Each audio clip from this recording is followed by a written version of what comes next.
There is a moment suspended between heartbeats when even the angels realize they have lost. The Adeptus Custodes stand in golden silence upon the steps of the Sanctum Imperialis, their guardian spears lowered not in defeat but in recognition. The Vox networks have gone silent across Terra. The Astronomican flickers like a candle drowning in its own wax. Beyond the shattered gates of the Eternity Wall, reality itself has begun to bleed. The sky tears open with colors that have no names in any human tongue, and from that wound pours something that was never meant to touch the material world. This is not an invasion. This is not a siege. This is consumption. This is transformation. This is what happens when chaos wins. For 10,000 years, the Imperium of man has stood against the darkness. Trillions upon trillions of souls have been fed into the war machine, their lives spent like copper coins to buy another day, another hour, another breath of survival. The Golden Throne has devoured 1,000 psychers every day to keep the Emperor's corpse light burning. Worlds have been purged, entire sectors sacrificed, all of it justified by a single promise that humanity would endure. But what if that promise was always a lie? What if every prayer, every sacrifice, every act of faith was only delaying the inevitable? What if chaos has already won, and we simply haven't realized it yet? The mechanisms of victory are not what you might imagine. There are no grand declarations, no triumphant proclamations from the despoiler's throne. When chaos wins, it does not announce itself with fanfare. It seeps, it corrupts, it transforms from within until the very concept of resistance becomes meaningless. The galaxy does not end in fire and screaming, though there is plenty of both. It ends in laughter, in weeping, in the slow realization that everything you fought for was already lost the moment you began fighting. If you want to understand what comes after the fall, if you need to see the truth behind the Imperium's desperate lies, then stay with me. Hit that like button because this journey into the abyss deserves to be shared. Subscribe and turn on notifications, because once you see what I'm about to show you, you'll never look at the galaxy the same way again. Share this with anyone who thinks they understand Warhammer 40K, because I promise you they don't. Not yet. Not until they've walked with me through the ashes of Terra and seen what grows in the ruins of hope. The exact moment when chaos wins is impossible to pinpoint because it happens everywhere and nowhere simultaneously. On some worlds, the realization comes with the sudden silence of the Astronomican, that psychic lighthouse that has guided Imperial vessels through the warp for millennia. Navigators aboard countless ships feel it first, the light dimming in their third eyes until they're left blind in the Imperium, surrounded by currents that hunger and dream. On other worlds, the moment arrives with the sky itself splitting open, great rifts tearing through reality as the barrier between the material realm and the sea of souls finally collapses under the weight of accumulated horror. But on Terra, at the heart of the Imperium, the moment comes with something far more subtle and infinitely more terrible: the Emperor's silence. For 10,000 years, the master of mankind has sat upon the Golden Throne, his psychic might holding back the tide of chaos while his mortal form withers to ancient dust. The tech priests of the Adeptus Mechanicus have maintained the throne's failing mechanisms with prayers and sacred oils, replacing components that were never meant to be replaced, jury-rigging systems that were designed by a genius beyond their comprehension. Every day, the throne fails a little more. Every day it takes more psychers to keep it running. Their souls burn to ash in the psychic furnace that sustains the Emperor's half-life. The Custodian Guard have watched this slow death for 100 centuries, their perfect faces betraying nothing even as they witness the unthinkable gradual decay of their creator and master. When the throne finally fails completely, it does not explode. It does not shatter in some dramatic cataclysm that would at least have the mercy of being quick. Instead, it simply stops. The hum of ancient machinery that has been the heartbeat of the imperial palace for millennia fades to silence. The golden light that has emanated from the Sanctum Imperialis since the heresy dims and goes dark. And the Emperor, that towering psychic presence that has been a constant pressure at the back of every human mind across the galaxy, withdraws, not dies, because something like the Emperor cannot die in any conventional sense, but withdraws, pulls back, releases his grip on reality and lets go. The custodians feel it first. These golden demigods, created to be the ultimate warriors and guardians, experience something they were never designed to feel: uncertainty. The psychic link that has bound them to their master since their creation goes silent. For creatures who have spent their entire existence in perfect communion with the Emperor's will, this silence is worse than death. Some of them simply stop moving, standing like golden statues in the halls of the palace, waiting for orders that will never come. Others continue their patrol routes, their perfect discipline carrying them forward even as the foundation of their entire existence crumbles beneath them. A few, a very few, remove their helms and look upon Terra with their own eyes for the first time in centuries, seeing not through the lens of duty, but through the clarity of abandonment. Across the throne world, the effects cascade outward in waves. The imperial palace, that mountain of architecture and history built upon the bones of old Earth, begins to tremble. Not from any physical assault, but from the sudden absence of the psychic pressure that has been supporting its reality for 10,000 years. Gargoyles that have glared down from buttresses since the Great Crusade begin to move, their stone faces turning to watch the crowds below with eyes that were never carved to see. Statues of saints and heroes weep blood from their marble eyes. In the depths of the palace, in chambers sealed since the heresy, things that were imprisoned by the emperors will begin to wake and remember their purpose. The Adeptus Terra, the vast bureaucratic machine that governs the Imperium in the emperor's name, continues to function for a time because bureaucracy is the ultimate expression of human denial. Reports are filed, orders are issued. The High Lords convene in emergency session and debate protocols for a situation that no protocol could possibly address. Some argue for immediate evacuation of the palace. Others insist that any admission of failure would trigger panic across the Imperium and must be suppressed at all costs. A few, the ones who have spent too long staring into the abyss of imperial politics, suggest that perhaps the emperor's silence is a test of faith, a trial to see if humanity can stand on its own. These last are quickly silenced, not because their suggestion is heretical, but because it's too close to the truth that everyone in the chamber already knows but refuses to speak. The Inquisition moves with characteristic speed and brutality. Kill teams are dispatched to silence any witnesses to the throne's failure. Entire hab blocks are purged to prevent the spread of rumors. Astropaths who report the dimming of the Astronomican are executed and replaced with more compliant psychers who are willing to lie about what they see in the warp. For a brief time, perhaps a few weeks, the Inquisition succeeds in maintaining the illusion that nothing has changed. But lies, no matter how well maintained, cannot hold back the tide of reality forever.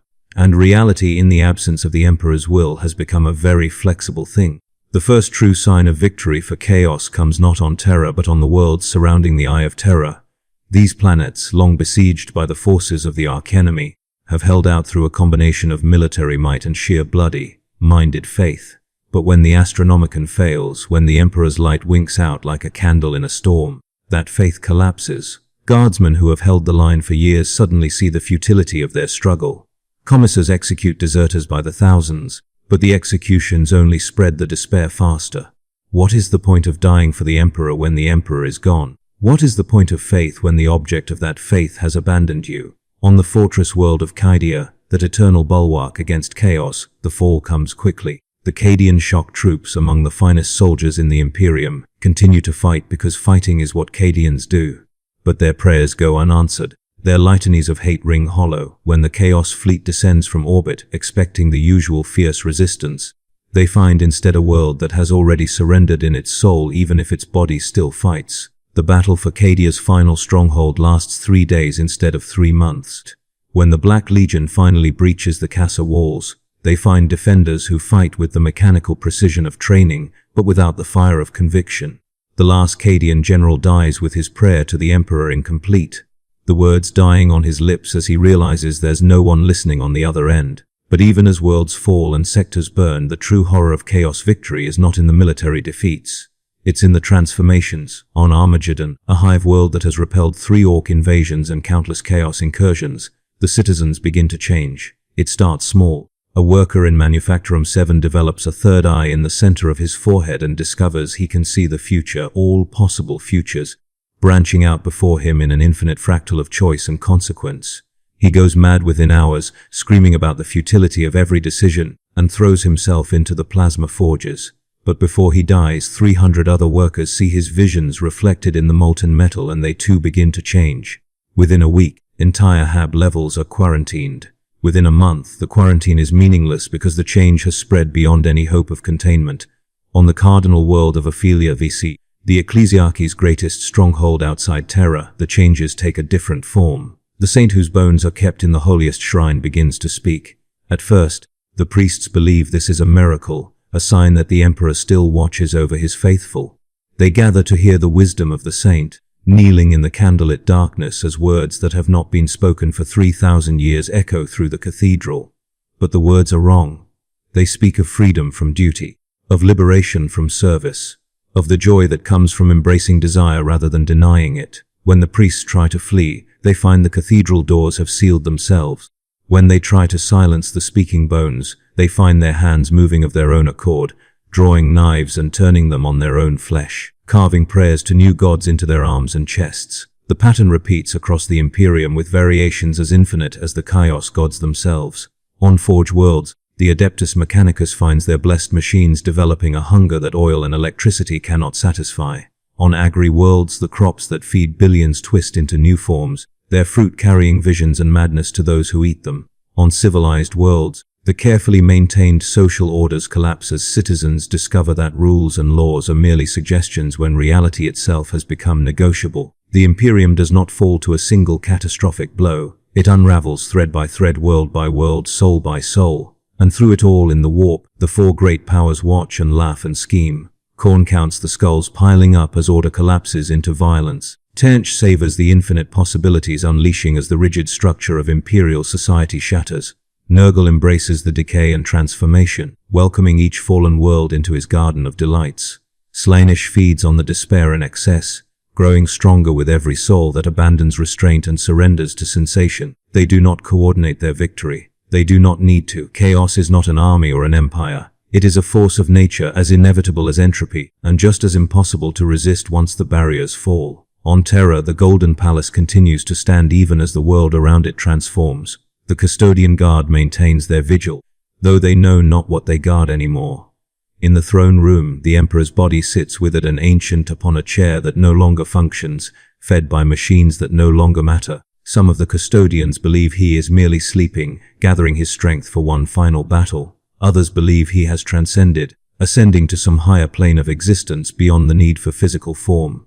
A few believe he was never a god at all, merely a very powerful man who convinced humanity to worship him. And now that the lie has been exposed, the human race must face the consequences of 10,000 years of false faith. None of them speak these thoughts aloud. The Golden Warriors simply stand and wait, because waiting is all they have left. The first daemons begin to manifest on Terra itself 3 weeks after the throne's failure. They appear not in the hive districts or the industrial zones, but in the Imperial Palace itself, in the halls where saints once walked and heroes died defending humanity's last hope. These daemons are not the ravening monsters of legend. They are subtle creatures wearing faces that are almost human, speaking with voices that are almost sane. They offer gifts. They offer power. They offer everything the dying Imperium can no longer provide: certainty, purpose, transformation. Some accept, most die refusing. But the offers keep coming, patient and persistent, because time no longer matters when eternity has begun. The population of Terra at the time of the throne's failure numbers somewhere beyond counting. The Administratum's records claim 40 billion souls, but these numbers have always been more liturgy than fact, prayers to efficiency and order rather than accurate census. The truth is that no one knows how many humans live in the towering hive spires and deep underhive warrens of humanity's birthworld. No one knows how many souls crowd the pilgrim districts, come to Terra to die in sight of the Emperor's light. No one knows how many forgotten tribes survive in the radiation wastes beyond the palace walls, their ancestors trapped in toxic zones since the age of strife. When chaos comes to Terra, it does not discriminate, it takes them all. The transformation begins in the underhive, as transformations often do. These are the forgotten levels beneath the great hives, the places where civilization's light has never reached even in the Imperium's brightest days. Here, in darkness older than memory, the barriers between reality and the warp have always been thin. Mutants and psychers hide in these depths, hunted by Arbit's patrols and inquisitorial purges but never truly eliminated. When the Emperor's psychic presence vanishes, these outcasts feel the absence like a lifting of weight they never knew they carried. For the first time in their lives, they can breathe freely. For the first time, they can use their gifts without fear of the black ships coming to drag them away to the soul binding or to fuel the throne's endless hunger. A child born with the witch mark, hidden by her family for 8 years in a forgotten hab stack, opens her eyes and sees the warp directly. The veil has grown so thin that she doesn't need to reach for it anymore. It's simply there, overlapping with reality like two images printed on the same page. She sees the rust spirits that live in the walls, creatures of decay and entropy that have been slowly consuming the hive's foundation for millennia. She sees the hunger ghosts that drift through the corridors, echoes of the millions who have starved in these depths over the centuries. She sees the great entities that circle in the void beyond, vast and terrible and utterly indifferent to human concerns. She screams not in fear but in wonder, and her scream echoes through dimensions that have no physical space. Her mother tries to comfort her, but the touch of flesh on flesh triggers something. The psychic resonance spreads through contact, a cascade of awakening that jumps from person to person like a disease that grants vision instead of death. Within hours, everyone in the Hab stack can see what the child sees. Within days, entire underhive settlements have been touched. They do not go mad, though observers from the upper levels would claim they do. They simply perceive reality as it truly is, without the Emperor's light to filter and simplify and make it bearable. Some cannot handle this truth and they do go mad, clawing at their eyes or throwing themselves into the abyss. But most adapt. Humans are remarkably adaptable creatures when survival demands it. The changes spread upward through the hive levels like water seeping through cracks in a dam. In the mid-hives, where the merchant classes and minor nobility maintain their comfortable lives, the transformation takes a different form. These are people who have spent their entire existence pursuing stability and status within the rigid hierarchy of imperial society. When that hierarchy collapses, when the rules that have governed their lives suddenly become meaningless, they don't collapse into anarchy. They create new structures, new hierarchies. New rules based not on the Emperor's law but on older principles, darker principles that the Imperium spent 10,000 years trying to suppress. A guildmaster who has spent 40 years managing a Prometheum refinery discovers that he can sense the emotions of his workers, not through any psychic gift, but through something more fundamental, a connection to the warp that allows him to feel their fear, their anger, their desire. He realizes that he's always been able to sense these things, but the Emperor's presence was like a constant noise that drowned out the signal. Now in the silence he can hear clearly. He begins to make decisions based not on profit margins or production quotas but on the emotional resonance of his workforce. Efficiency increases, accidents decrease. The workers begin to worship him not as a master but as a conduit to something greater, something that actually responds to their prayers, unlike the distant Emperor who never answered. This pattern repeats in guilds and manufactories across the hive. The old imperial structures don't collapse so much as they transform, like caterpillars entering chrysalis. The hierarchy remains but its purpose shifts. Production continues but for different reasons. The workers still labor but the nature of their labor changes from soulless repetition to something that feels like devotion, like prayer, like service to powers that actually care about the quality of that service. The Chaos Gods are hungry for worship, but they're also hungry for craftsmanship, for excellence, for the perfection of skills honed through dedication. A tech priest of the Omnisia might see heresy in this transformation. But the workers, freed from the grinding despair of imperial service, experience something they've never felt before: purpose without suffering.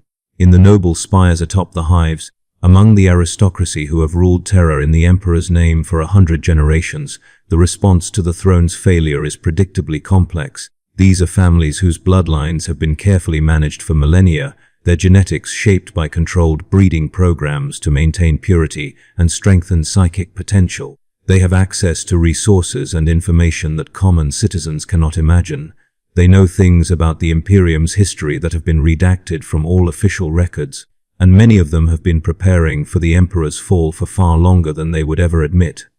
Lord Militant Vichellan of House Vichellan, whose family has commanded the Terran Defense Auxilia since before the heresy, calls a secret conclave of the noble houses 3 days after the throne goes silent. The meeting takes place in a chamber that exists in no architectural plan, sealed behind walls that were built by the Emperor himself during the Unification Wars. 13 heads of houses attend, each representing a different aspect of Terran power: military, economic, psychic, genetic. They speak carefully, choosing words that commit them to nothing while simultaneously acknowledging everything. They discuss contingencies. They discuss succession plans.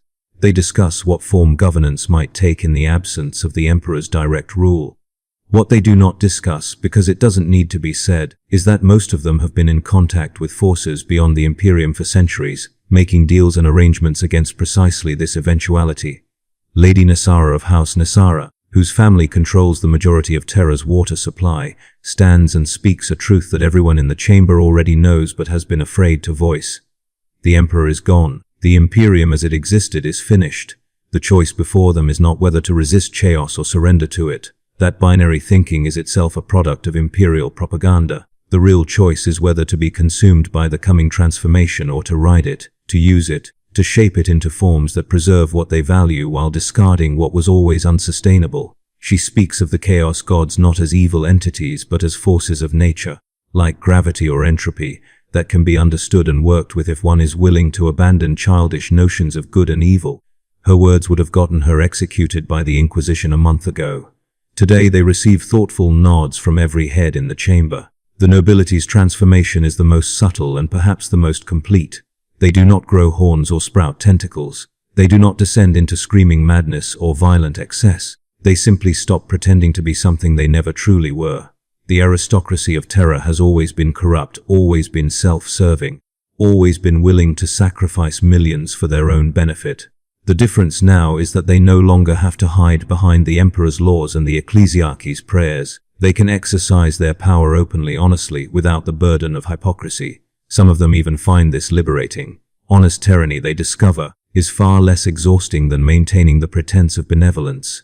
But not all of Terra's nobility surrenders willingly. House Valdane, whose patriarch served as Captain General of the Adeptus Custodes before his elevation to the High Lords, refuses to accept the new reality. Lord Valdane seals his family estates and orders his household troops to hold against all comers. He broadcasts a message across the High Vox network, calling on all loyal citizens to resist the corruption, to maintain faith in the Emperor's return, to hold fast to the old ways no matter the cost. For 3 days, his broadcasts inspire pockets of resistance across Terradsmen rally to his call. Preachers echo his prayers. Citizens who cannot accept the transformation find hope in his defiance. On the 4th day, Lord Valdane's broadcasts stop. The household troops open the estate gates and invite the transformed citizens inside. They find Lord Valdane in his chapel, kneeling before a golden statue of the Emperor. The statue has melted and reformed into something else, something with too many arms and eyes that look in directions that don't exist in normal space. Lord Valdane is praying to this new form with a fervor he never showed to the old. When questioned, he explains calmly that he has not abandoned the Emperor.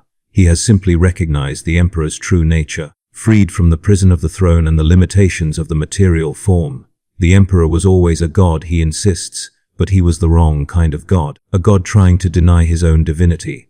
Now, transformed and ascended, the Emperor can finally be what he was always meant to be. Whether Lord Valdane truly believes this or whether he has simply been driven mad by the transformation is a question without meaning in the new Terra. Belief and madness have always been separated by the thinnest of lines, and that line has now dissolved entirely. What matters is that his transformation inspires others who were resisting to reconsider their position. If even the Captain General's own bloodline has accepted the change, what hope does anyone else have of standing against it? The pockets of resistance fold quickly after Valdane's example, not through military defeat but through the erosion of the will to resist. The Imperial Palace itself becomes a strange island of stability in the midst of Terra's transformation. The Custodian Guard, reduced to perhaps 10,000 from their peak strength, maintains an absolute perimeter around the Sanctum Imperialis. No daemon crosses their line. No cultist breaches their walls. The Golden Warriors have lost their master but not their purpose. They will guard his body until the last of them falls or until the universe itself ends, whichever comes first. This devotion would be admirable if it were not so utterly futile. The palace sits like a golden jewel in the center of a world that has become unrecognizable, a monument to a dead dream maintained by warriors who cannot accept that the dream is dead. Around the palace, in the districts that once housed pilgrims and petitioners, new structures begin to grow. These are not buildings in any conventional sense. They are expressions of will made manifest, architecture that responds to thought and desire rather than physical law. A tower spirals upward for miles, its walls made of crystallized time, each floor existing in a different moment so that climbing the stairs means walking through centuries. A temple squats like a cancer, its walls breathing and bleeding, worshippers entering through orifices that were never designed but simply opened when needed. A marketplace that sells not goods but experiences, memories, sensations stolen from across the galaxy and preserved in containers that are simultaneously everywhere and nowhere. The pilgrims who came to Terra to die in sight of the Emperor's light discover that they're getting their wish, just not in the form they expected. Death on the transformed Terra is not an ending but a transition. The dead do not stay dead. Their bodies rise and continue walking, inhabited by something that remembers being human but is no longer bound by human limitations. Some of these risen dead are grateful. They wandered the pilgrim districts for years hoping to glimpse the Emperor before they died, and now they have eternity to search for meaning. Others are horrified by their transformation, trapped in decaying flesh that won't release them, condemned to an existence they never wanted. Their screams echo through the districts, harmonizing with the laughter of those who have embraced their new state. By the end of the first month after the throne's failure, Terra is no longer recognizable as an imperial world. The basic geography remains the same. The palace still stands, the hive spires still scrape the sky, but everything else has changed in ways that make mapping the new Terra impossible. Streets lead to destinations that don't appear on any chart. Buildings contain more rooms on the inside than their exterior dimensions allow. Time flows differently in different districts, minutes passing like hours in one sector while hours compress into seconds in another. The planet has become a testing ground for reality's flexibility, a place where the laws of nature are more like suggestions that can be negotiated with the right offerings. Beyond Terra, the Imperium's response to the catastrophe is everything you would expect from a civilization built on bureaucratic inertia and fanatical denial. For the first weeks after the Astronomican's failure, many worlds simply don't believe the reports. Astropaths who warn of the darkness are executed as traitors. Ship captains who refuse to navigate without the Emperor's light are replaced with more compliant officers who are willing to try. Entire battle groups vanish into the warp, their navigators blind and desperate, trusting in faith where skill has failed. Some of these ships emerge in real space weeks later, their crews aged decades or transformed into things that are no longer quite human. Most never emerge at all, lost forever in the currents of the Imperium. The Space Marines, humanity's ultimate warriors, fare better than most but not by much. The Adeptus Custodes have always been more independent than other imperial institutions, their chapter cultures and traditions predating the Imperium itself in many cases. When the Emperor falls silent, the chapters respond according to their natures. The Ultramarines attempt to maintain order, falling back to Ultramar and trying to preserve some fragment of the Imperium's structure. The Blood Angels feel the black rage consume them, losing themselves in a final glorious battle against the Chaos Hordes. The Dark Angels withdraw to the Rock, their fortress monastery, and seal themselves away with secrets they cannot reveal even in the face of extinction. The Space Wolves howl their defiance and charge headlong into the Eye of Terra, determined to die with honor rather than live in dishonor.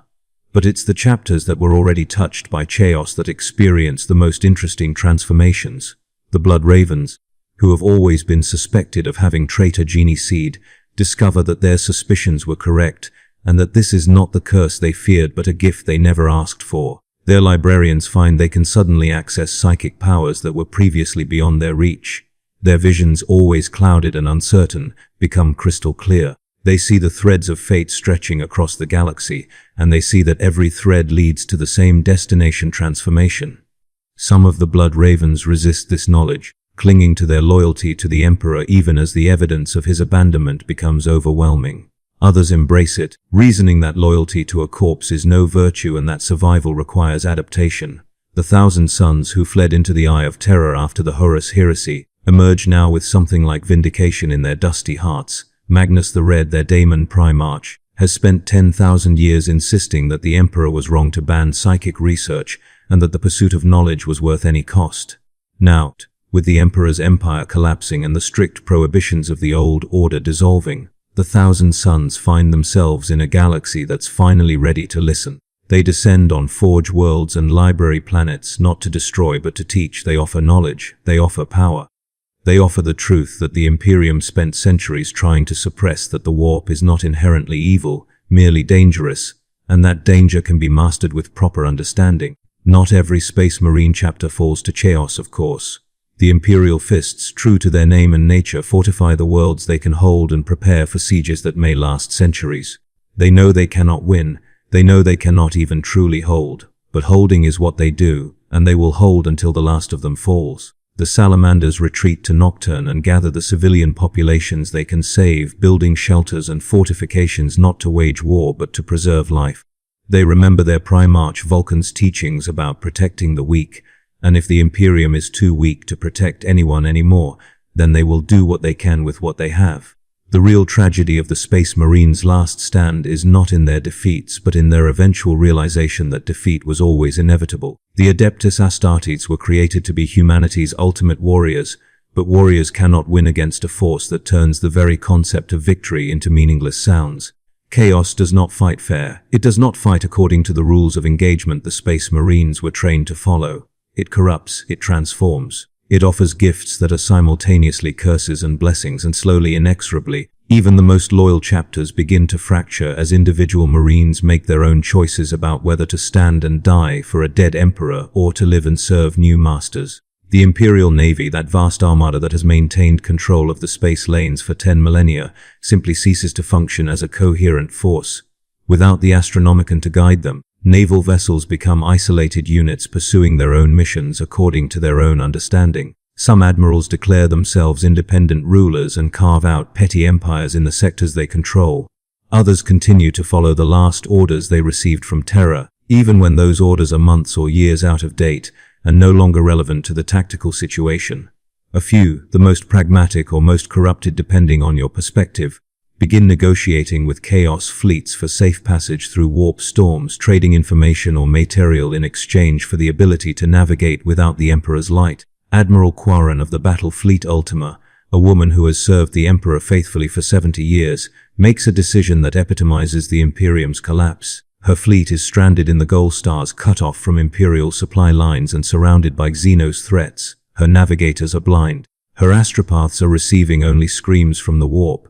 Her crew is beginning to mutter about omens and bad luck. She knows that if she tries to return to Imperial space without guidance, her ships will be lost in the warp. She knows that if she stays in place, her supplies will run out within months. She knows that she has precisely one option if she wants to save the lives under her command. She opens negotiations with a Chaos warband that has been harrying her fleet for weeks. The negotiations take 3 days and cost her nothing but pride. The Chaos Lord who commands the warband is surprisingly reasonable. He doesn't demand that she turn traitor or worship the dark gods. He simply wants her to acknowledge reality. The Emperor is gone, the Imperium is finished, and the only question now is whether she wants to die for a lost cause or live to fight another day. In the end, Quarren agrees to transport the Chaos warband to a Forge world in exchange for one of their navigators, a mutant who has traded his soul for the ability to see through the warp without the Astronomican. The transaction is completed without ceremony. The Chaos navigator takes his place on her flagship bridge. The warband loads onto her transport ships, and Admiral Quarren continues her voyage, no longer an Imperial admiral but not yet a traitor, existing in the grey space between loyalties that is becoming the defining characteristic of the post-Imperial galaxy. The Astra Militarum, the Imperial Guard who have always been the Imperium's backbone, fracture along regimental lines. Some regiments continue to fight out of sheer institutional momentum, following doctrine even when the strategic situation has become incomprehensible. The Cadian shock troops, those few who survived their homeworld's fall, become mercenaries selling their skills to whatever faction can pay. The Catachan jungle fighters retreat to death worlds and continue their endless war against nature itself, finding that an enemy they can see and kill is preferable to the incomprehensible horror of chaos. The Vostroyan Firstborn maintain their traditions and discipline, creating isolated pockets of order in a galaxy descending into entropy. But most Guard regiments simply dissolve. The soldiers desert or die or transform into something no longer recognizably human. On 1,000 worlds, Guard units that were raised to fight Xenos or heretics find themselves fighting each other as different factions make different choices about how to respond to the Imperium's fall. A Valhallan Ice Warriors regiment splits down the middle when half the soldiers decide to accept the patronage of a Khaanate war band, while the other half refuses to abandon the Emperor even in death. The resulting civil war lasts 3 weeks and ends with both factions effectively destroyed, their frozen corpses littering the tundra as a monument to the futility of faith without direction. The Ecclesiarchy, the imperial church that has spent 10,000 years preaching the Emperor's divinity, faces the most direct theological crisis. If the Emperor is gone, if his light has truly failed, then what becomes of the billions who have structured their entire existence around worship of him? The answer varies wildly depending on which cardinal you ask, assuming you can find one who hasn't already fled or transformed or been torn apart by their own congregation. Some preachers double down on faith, insisting that the Emperor's silence is the ultimate test, that true believers must hold fast even when every physical sense tells them their God has abandoned them. These preachers gather the faithful in cathedrals that still stand and lead them in prayers that echo unanswered through empty halls, their voices growing hoarse and desperate as days turn into weeks without any sign of divine presence. Other members of the ecclesiarchy take a different path. They begin to reinterpret scripture, finding passages that can be read as prophecy of the emperor's transformation rather than his death. There are verses, buried deep in the oldest and most heretical texts, that speak of the emperor ascending beyond flesh, of him becoming something greater than human comprehension can grasp. These interpretations gain traction among the clergy, who cannot accept absolute loss but also cannot deny the evidence of their senses. They create a new theology on the fly, one that allows for the emperor's absence while maintaining the structure of faith that has sustained humanity for millennia. Whether this new theology is truth or desperate rationalization becomes irrelevant when people start to believe it. Cardinal Voss of the Shrine World Redemptus Prime delivers a sermon that becomes infamous across what remains of the Imperium. Standing in a cathedral that has begun to grow new architecture, strange Gothic spires that were not there when morning prayers began, he tells his congregation that the emperor has not abandoned them, but has finally shed the prison of flesh and ascended to his true form. The golden throne, he proclaims, was never a life support system but a cage built by the emperor himself to restrain his godhood until humanity was ready to receive it. Now, with the cage broken, the emperor walks among the stars as a true deity, no longer bound by the limitations of the material realm. The congregation weeps with relief at this explanation, grateful for any narrative that allows them to keep their faith intact even as reality crumbles around them. Whether Cardinal Voss believes his own words is immaterial. What matters is that his sermon is recorded and transmitted across the remaining astropathic networks before they completely collapse.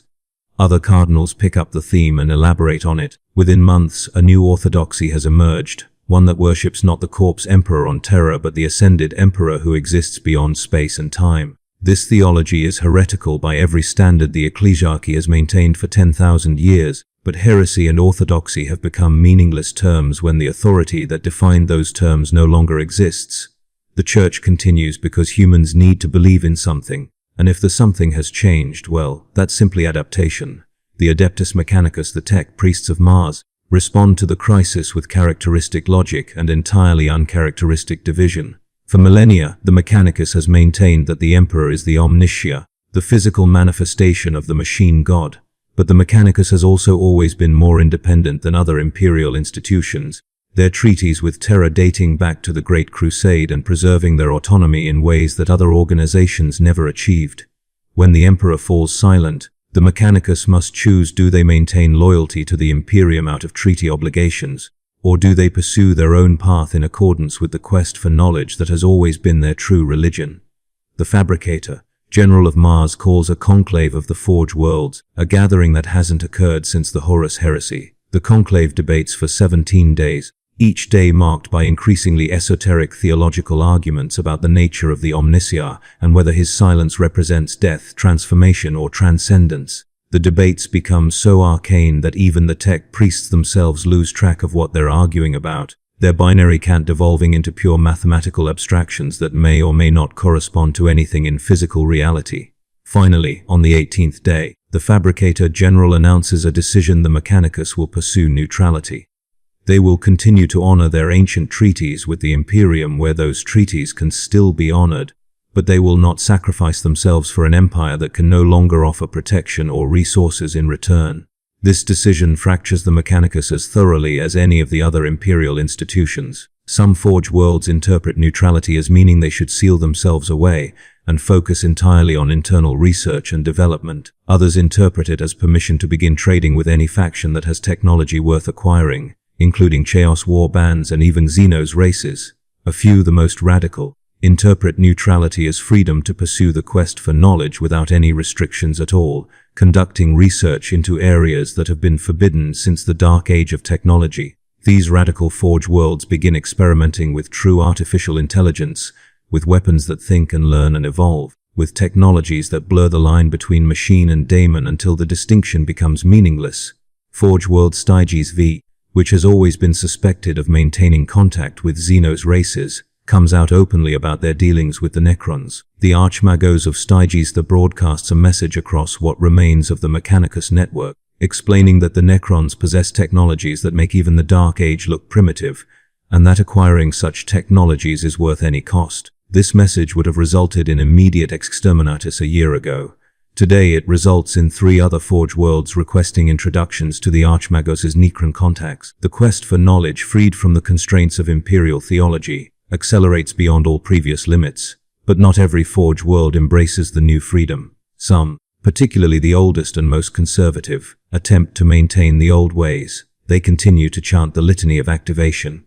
They continue to perform the rites of ignition. They continue to treat their machines as sacred rather than simply functional. These conservative Forge worlds discover that their continued faith brings unexpected results. Machines that should have failed centuries ago continue to operate. Manufactorums that should be silent produce output with impossible efficiency. The tech priests attribute this to the machine god's favor, and perhaps they're right.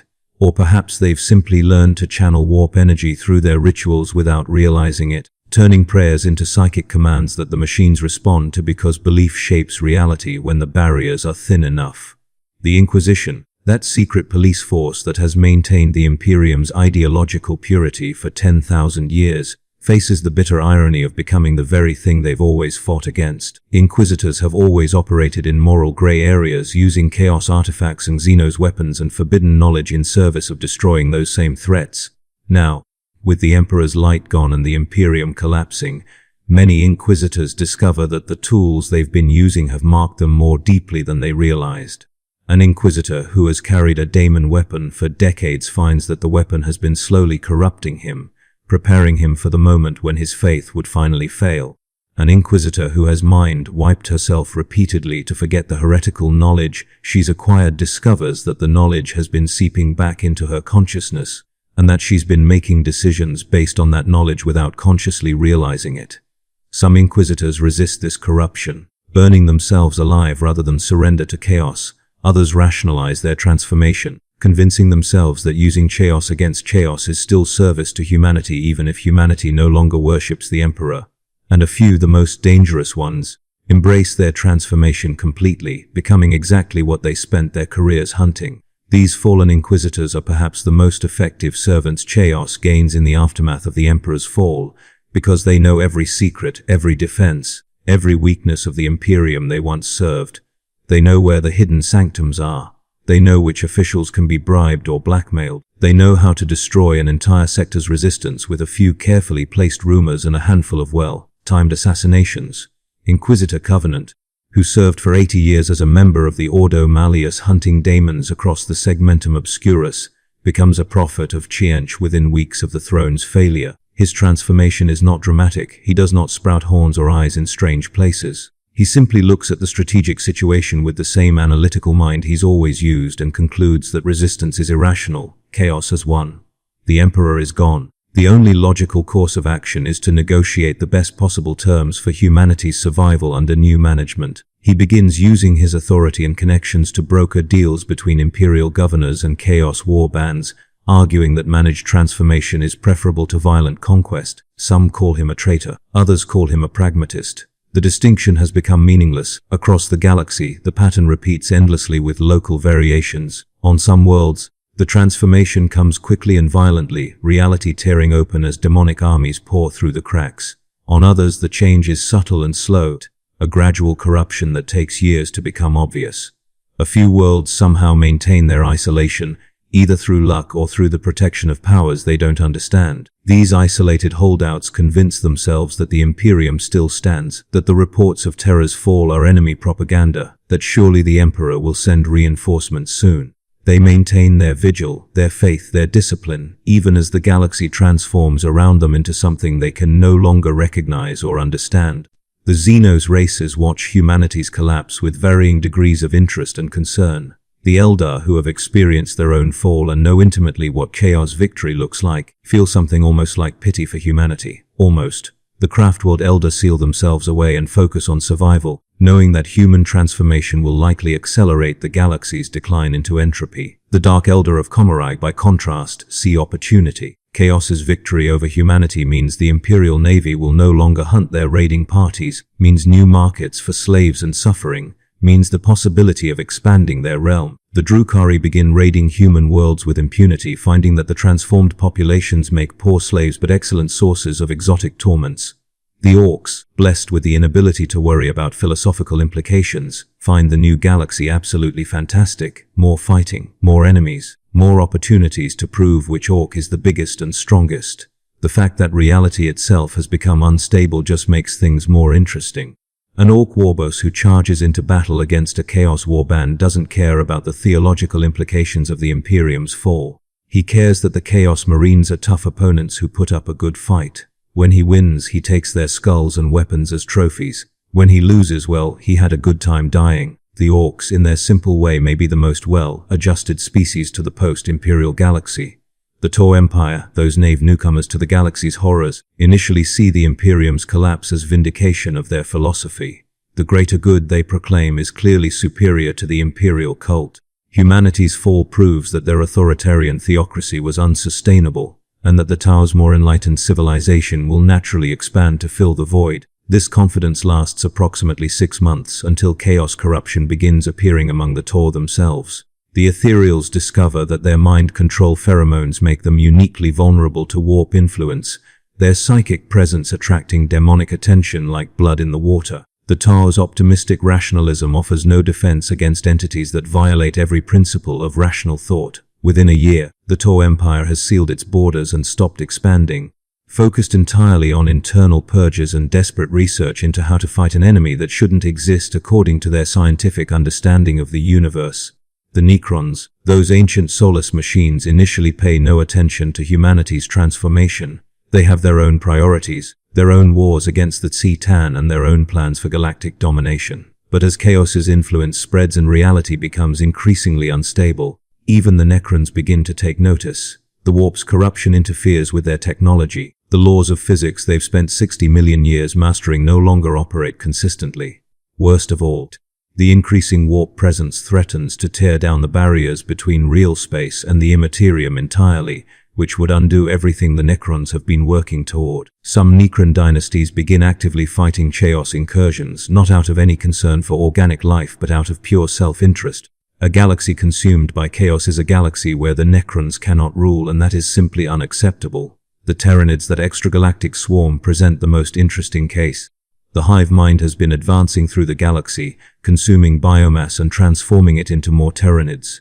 But when the hive fleet tendrils reach worlds that have been touched by Chaos, they encounter something their biological algorithms cannot process. Chaos-corrupted biomass is toxic to the Terranids. Daemons cannot be consumed and recycled. Worlds transformed by warp energy produce organisms that resist assimilation into the hive mind. For the first time since entering the galaxy, the Terranids encounter an obstacle they cannot simply evolve past. The hive mind pauses its advance, its vast consciousness pondering this new variable. Some tendrils withdraw to already consumed systems. Others attempt to adapt, creating new Terranid forms that can tolerate warp corruption. Whether they succeed or whether Chaos represents an absolute limit on Terranid expansion remains to be seen. In the midst of all this chaos, both literal and metaphorical, small pockets of humanity continue to resist. These are not grand last stands or heroic sacrifices. They're simply people who refuse to surrender, who continue living according to the principles they've always held, who maintain their humanity in the face of overwhelming pressure to transform. A farmer on a forgotten agri-world continues to plant and harvest his crops, ignoring the fact that the sky has turned purple and his neighbors have grown extra limbs. A tech priest continues to perform the proper rituals when starting her machines, even though she knows the rituals are no longer necessary and the machines respond just as well to casual commands. A guardsman continues to clean his lascan every night before sleeping, maintaining the discipline his sergeant taught him 20 years ago, even though he's the last survivor of his regiment and has no orders to follow. These resistors don't believe they can win. They don't even believe their resistance matters in any larger sense. They simply refuse to change because changing would mean admitting that everything they've believed and fought for was meaningless. Their resistance is not strategic or tactical. It's existential. It's the human soul's last cry of defiance against a universe that has always been hostile and has now become incomprehensible, and perhaps, in some small way that neither they nor anyone else can measure, their continued humanity matters. Perhaps every person who refuses to surrender makes it infinitesimally harder for chaos to achieve total victory. Perhaps the galaxy is held together not by armies or fleets, but by the stubborn insistence of individual souls that meaning exists even in the absence of gods. 6 months after the throne's failure, the galaxy has been fundamentally restructured. The Imperium as a unified entity no longer exists. In its place are thousands of successor states, pocket empires, isolated holdouts, and transformed societies, each following its own path through the aftermath. Some of these states maintain the forms and rituals of imperial governance even as the substance has completely changed. Others embrace the transformation openly, creating new cultures built on principles the Imperium spent 10,000 years suppressing. A few attempt to preserve the old ways unchanged, sealed behind walls and shields and faith, refusing to acknowledge that the universe outside has moved on. The former Imperium has fractured along lines that were always there but were held together by the Emperor's will and the Astronomican's light. Ultramar Rabot Guilliman's realm declares independence and attempts to rebuild the Imperium in miniature, a rational state governed by law and reason rather than faith and fear.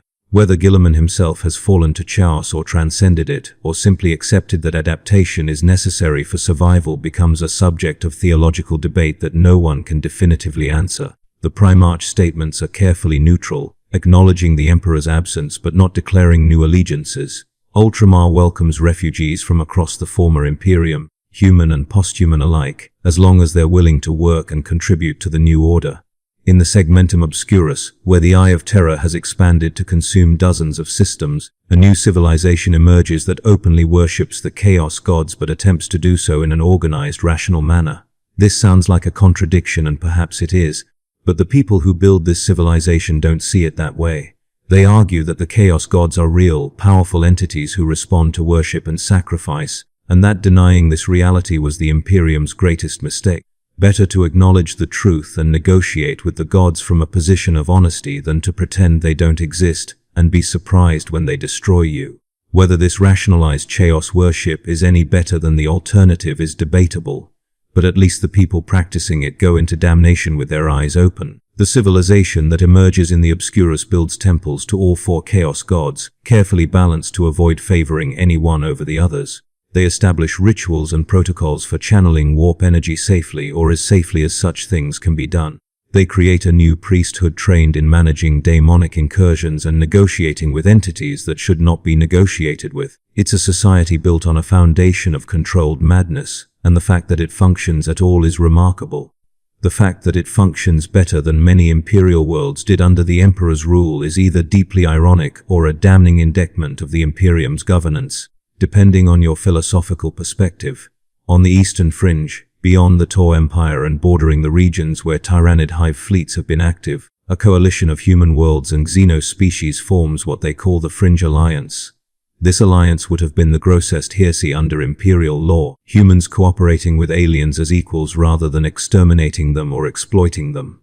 But with the Imperium gone and threats pressing in from all sides, survival requires alliances that would have been unthinkable a year ago. The Fringe Alliance brings together human refugees, Tor dissidents, Elder Exodites, and even some Orc clans who have somehow learned to cooperate rather than simply fight everything they encounter. The alliance is fragile and constantly on the verge of collapse. Different species have different needs, different languages, and different concepts of what cooperation means. But they share one thing that holds them together: the desire to survive without surrendering to chaos. They've seen what happens to worlds that fully embrace warp corruption, and while they're willing to make compromises, to accept transformations, to work with powers they don't fully understand, they're not willing to lose themselves entirely. The Alliance becomes a testing ground for whether it's possible to resist chaos without the Emperor, whether humanity can stand on its own, or whether the Emperor's light was the only thing preventing complete corruption. Back on Terra, the palace continues its vigil, but the world around it has transformed beyond recognition. The planet is no longer properly part of real space. It exists in a liminal zone between the material realm and the warp, its physical laws negotiable and its geography fluid. A person could walk from one end of a hive to another and find that they've traveled through time as well as space, emerging years in the past or future depending on which streets they chose. The population has adapted to this fluidity, learning to navigate by landmarks that exist in multiple dimensions simultaneously, and to communicate through means that don't rely on sequential time. The culture that emerges on transformed Terra is unlike anything the galaxy has ever seen. It's part Imperial, maintaining the elaborate hierarchies and rituals that have defined Terran society for millennia. It's part daemonic, incorporating entities and powers from the warp into daily life as though they were always meant to be there. It's part something entirely new, a synthesis that neither side of the old conflict could have predicted or prevented. The citizens of Terra still pray, but their prayers are answered by entities that are not the Emperor and not quite daemons, existing in the space between human aspiration and warp manifestation. A young woman named Kellis, born in the mid-Hives weeks before the throne failed, grows up knowing nothing but the transformed Terra. To her, the stories of the old Imperium sound like fairy tales, impossible to believe even though the adults insist they're true. She walks streets that shift under her feet. She attends schools where the teachers are sometimes human and sometimes something else, and the curriculum includes subjects that have no names in Gothic because they didn't exist before the transformation. She learns to navigate the warp-tainted reality as naturally as her parents learned to navigate the rigid hierarchies of Imperial society. When she comes of age and takes the trials that determine her place in the new order, she demonstrates an ability to see through time, perceiving past and future as easily as present. The examiners mark her for training in the navigator cults, those organizations that have replaced the old Imperial navigators and guide ships through a warp that no longer requires the Astronomican's light. Kellis's story is repeated millions of times across Terra and billions of times across the transformed galaxy.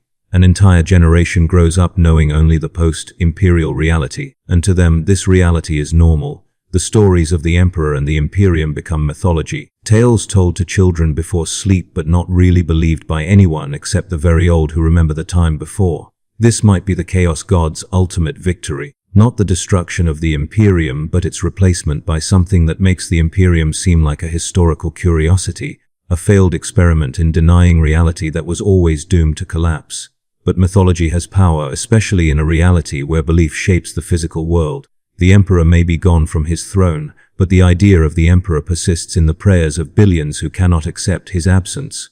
And ideas have substance in the warp. They accumulate, they grow. They become entities in their own right, independent of their original source. Some whisper that the Emperor has not truly died or ascended but has been reborn as a warp entity, a fifth Chaos God born from humanity's desperate faith. Others claim that the Emperor was always a warp god, playing an elaborate game against the other Chaos powers, and that his apparent defeat is merely another move in an infinite game. Still others believe that the Emperor has fragmented into countless smaller entities, each one a shard of his former power, scattered across the galaxy and slowly growing stronger as they consume faith and suffering. These theological debates are not academic exercises.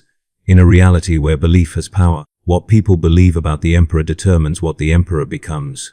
If enough people believe he is reborn as a Chaos God, then perhaps he will be. If enough people believe he watches over them still, then perhaps he does. The uncertainty is itself a kind of torture for those who need absolute truth, who cannot function without knowing exactly what they're worshipping and why. But for others, for those who have learned to accept ambiguity, the uncertainty is liberating. Faith without certainty is faith that can adapt, that can survive revelations and transformations that would shatter more rigid belief systems. The Custodian Guard, those golden sentinels who have maintained their vigil for 10,000 years, face their own crisis of faith. They were created for a single purpose: to protect the Emperor. That purpose has been fulfilled, in a sense, because the Emperor's body remains safe on the throne even if his spirit has departed. But is protecting a corpse the same as protecting a living god? Is their vigil meaningful or merely habit? These questions tear at the foundations of their existence, and different custodians answer them differently. Some maintain that their duty is eternal and unchanging, that they will guard the throne until the universe ends regardless of whether anyone sits upon it. Others believe that their duty has evolved, that they must now protect the idea of the Emperor rather than his physical form. A small faction of custodians, perhaps 300 out of the 10,000 who remained, make a decision that would have been unthinkable before the fall. They leave the palace. They walk out through the gates and into the transformed Terra, abandoning their posts for the first time since their creation. They do not go mad, they do not turn traitor. They simply decide that protecting a corpse serves no purpose, and that if the Emperor has truly ascended or transformed or fragmented, then his will must be sought in the galaxy itself rather than in a corpse throne. These wandering custodians become legends, golden figures appearing at crucial moments to tip the balance of battles or deliver cryptic messages that later prove prophetic. Some claim they're guided by the Emperor's will. Others claim they've gone rogue, serving their own interpretations of what the Emperor would want.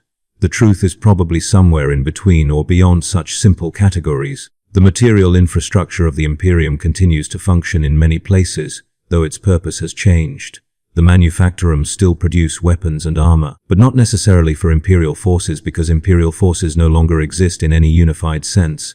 The forges supply whoever can pay, whether that's a loyalist holdout trying to maintain the old ways or a Chaos War band that wants quality equipment. The moral implications of such trade don't trouble the Magi who run the forges.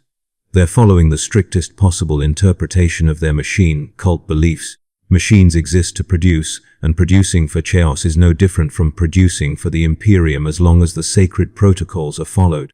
The hive cities continue to house populations in the billions, though the populations have changed in composition and character.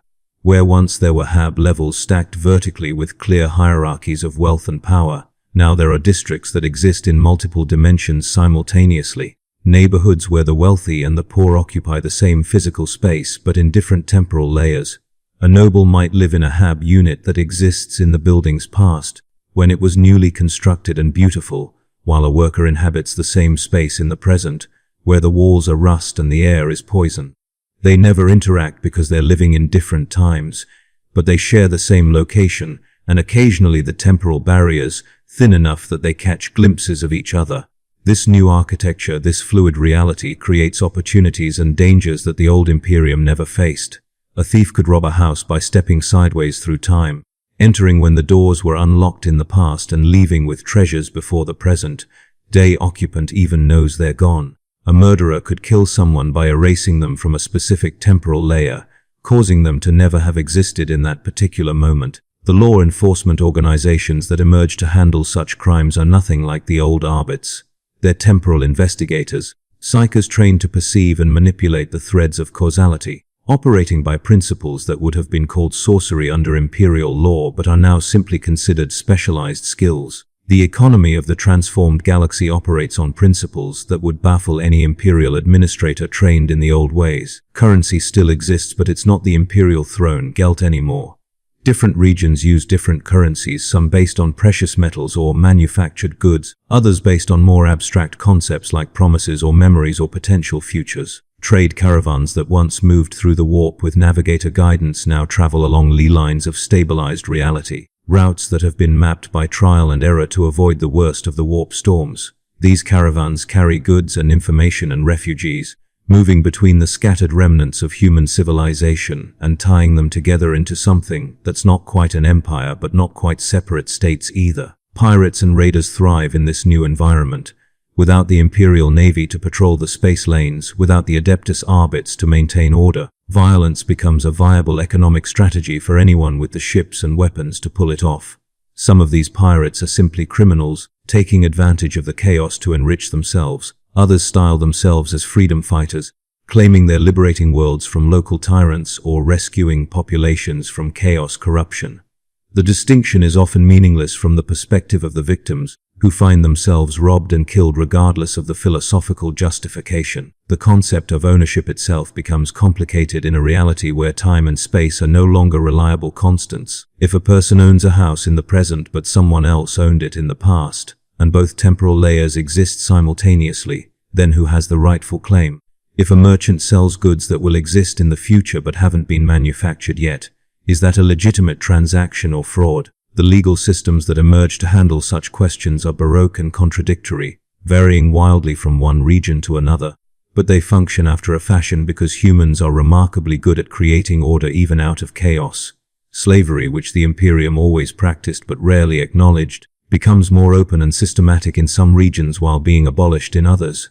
The chaos-worshipping civilizations in the Obscurus practice slavery extensively, reasoning that the strong have the right to dominate the weak, and that denying this reality is the height of hypocrisy. The Fringe Alliance, by contrast, bans slavery entirely, making it one of the founding principles of their multi-species cooperation. Neither side can claim moral superiority given the circumstances. The Chaos Slavers are at least honest about their practices, while the Alliance's anti-slavery stance comes from pragmatic recognition that you can't build a functioning coalition if some members are enslaving others. Art and culture flourish in the transformed galaxy in ways that would have been impossible under the Imperium's strict censorship.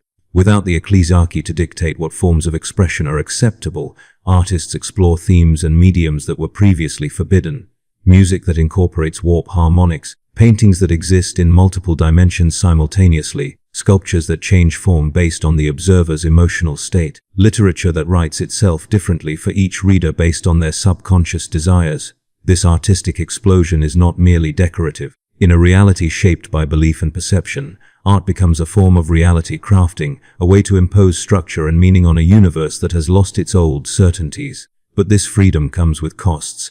An artist who delves too deeply into warp-inspired creation risks losing themselves, their consciousness dissolving into the very art they're creating. A musician who channels warp harmonics might produce sounds of such sublime beauty that listeners lose the will to do anything but listen, starving to death rather than miss a single note. The most powerful art in the new galaxy is also the most dangerous, and societies that embrace this art must develop protocols for containing its effects. Some regions require artists to work in isolated chambers, their creations screened by trained psychers before being released to the public. Others embrace the danger, arguing that art worth experiencing is worth dying for. Religion in the post-imperial galaxy becomes radically diverse. With the Emperor's cult no longer enforced by the ecclesiarchy's violence, thousands of faiths emerge or re-emerge from the underground where they've hidden for millennia. Some worship the Chaos gods openly. Others worship the Emperor as he was, maintaining the old practices in deliberate defiance of the evidence that he's gone. Still others create syncretic religions that blend imperial theology with chaos worship, arguing that the Emperor and the Chaos gods are aspects of the same fundamental reality. A few bold groups attempt to worship principles rather than entities, creating faiths built around concepts like knowledge or strength or beauty without attributing those concepts to any particular god. The most interesting religious development occurs on the shrine world of Mediolanum, where a priestess named Sanctity has a vision that transforms her understanding of the divine. She sees the Chaos gods not as enemies of the Emperor but as his children, born from humanity's collective consciousness just as the Emperor was born from the psychic awakening of human shamans in ancient Terra's prehistory. In her vision, the Emperor's great tragedy was not that he fought chaos but that he refused to accept his own nature as a warp entity, and in denying his own divinity, he forced humanity to deny theirs. Her teaching spreads rapidly among those who cannot accept the simple binary of Emperor, good and chaos, bad, but who also cannot fully embrace chaos without some framework for understanding it. Sanctity's vision gives birth to what she calls the doctrine of synthesis, a theology that accepts both the Emperor and the Chaos gods as real, powerful, and worthy of respect if not worship. The doctrine teaches that divinity is not inherently good or evil but simply powerful, and that humans must learn to navigate among these powers with wisdom rather than blind faith or blind hatred. Whether Sanctity is a prophet or a heretic or both becomes a question that cannot be answered objectively, but her teachings provide comfort to billions who are struggling to make sense of their transformed reality. The military organizations that emerge in the post-imperial galaxy are as varied as the civilizations they serve. Some attempt to maintain the old imperial guard structure, preserving regimental traditions and discipline even though the regiments no longer serve the Emperor. Others create entirely new military models, incorporating warp powers and demonic allies into their ranks in ways that would have been unthinkable under imperial doctrine. The most successful armies are those that learn to adapt to the fluid reality, creating units that can fight in multiple dimensions simultaneously and soldiers who can perceive and manipulate causality as easily as they fire lasguns. The Space Marines who have survived without falling to chaos face a unique challenge. They were created to be the Emperor's ultimate warriors, their genetic programming tying them to his will in ways that normal humans cannot experience. With the Emperor gone or transformed, that programming creates conflicts that tear some chapters apart. Some Astartes find that they simply cannot function without the Emperor's presence, their neurological conditioning making it impossible for them to make decisions independently. These Marines essentially shut down, becoming catatonic as their minds loop endlessly through broken command protocols. Others find that the removal of the Emperor's will from their consciousness is liberating, allowing them to think and feel and choose in ways their programming never permitted before. These liberated Astartes must figure out who they are without the purpose they were created to serve, and not all of them succeed. A blood angel named Sanguirus represents this transformation better than most. For 90 years he served his chapter, fighting the enemies of humanity across dozens of sectors, always feeling the black rage lurking at the edge of his consciousness. When the Emperor's light vanishes, Sanguirus expects the black rage to consume him immediately. Instead, he feels it recede. The genetic flaw that has haunted his chapter since the heresy, the curse passed down from their primarch Sanguinius, simply fades away as though it was never there. He realizes with horror that the flaw was not genetic at all but psychic, a curse imposed by the Emperor himself to keep the blood angels loyal through suffering. Without the Emperor's psychic presence to maintain the curse, it dissolves and Sanguirus is left free but also betrayed. His entire existence has been shaped by a lie, and he must decide whether to hate the Emperor for that lie or to be grateful for the freedom that comes with truth. Sanguirus chooses freedom, but the choice costs him everything he was. He cannot return to his chapter, where his brothers still cling to the old ways and interpret the curse's lifting as another symptom of the galaxy's corruption rather than its cure. He cannot join the Chaos forces because he has no desire to trade one form of servitude for another. He becomes a wanderer, a lone Astartes traveling the transformed galaxy and offering his services to whoever needs a warrior, but asking no questions about their allegiance or goals. His story becomes a legend among the scattered populations, the golden angel who serves neither Emperor nor Chaos but only his own conscience. Whether this makes him heroic or simply lost is a question without an objective answer. The technological advancement in the post-Imperial galaxy accelerates beyond anything the Mechanicus achieved in 10,000 years of rigid doctrine. Without the prohibition against innovation, without the requirement that all new technology be blessed by Mars, inventors and engineers begin creating devices that blend science and sorcery in unprecedented ways. Weapons that fire not bullets but concentrated hatred. Armor that exists partially in the warp, making the wearer difficult to target but also difficult to control. Ships that navigate by following daemonic guides rather than navigators, trading safety for speed and the sanity of their crews for the ability to reach destinations that the old warp routes could never access. The most significant technological breakthrough occurs on the former Forge world of Graia, where a magos named Leem discovers how to create what she calls psychoreactive cogitators. These are thinking machines that process information not through silicon circuits, but through captured and controlled fragments of consciousness. Each cogitator contains thousands of souls, not quite dead and not quite alive, suspended in a state where they can perceive and analyze data faster than any mechanical system. The ethics of creating such devices are questionable at best, but Leem argues that the souls she uses were already damned, psychers captured by the black ships who would have been fed to the throne if it still functioned. She's simply repurposing resources that would otherwise go to waste. Whether this rationalization makes her a pragmatist or a monster depends entirely on who you ask. Leem's psychoreactive cogitators revolutionize warfare, administration, and navigation across the regions that adopt them. A single cogitator can process tactical data and predict enemy movements with accuracy that borders on precognition. It can manage the logistics of an entire sector, tracking resources and populations with perfect fidelity. It can even guide ships through the warp by calculating probability paths through the chaos, though the accuracy of such calculations depends on how many souls are burned in the process. The cogitators spread rapidly, and with them comes a new horror, the realization that death is no longer an ending, but potentially just a transition to a different form of servitude. The survivors of the Imperium's fall, those humans who have not transformed or surrendered to chaos, develop their own responses to the new reality. Some create fortress communities, sealed habitats where the old ways are maintained with fanatical precision. These communities become time capsules, preserving imperial culture and customs even as the galaxy moves on without them. Their inhabitants believe that eventually, somehow, the Emperor will return and restore the Imperium, and when that day comes, they will be ready to rejoin his empire as loyal citizens who never wavered. This belief sustains them through decades of isolation, though with each passing year, it becomes harder to maintain the fiction that anything will ever return to how it was. Other survivors adapt more flexibly, learning to navigate the transformed reality while trying to preserve what they consider core human values. They accept that the Emperor is gone but refuse to accept that this means humanity must surrender to chaos entirely.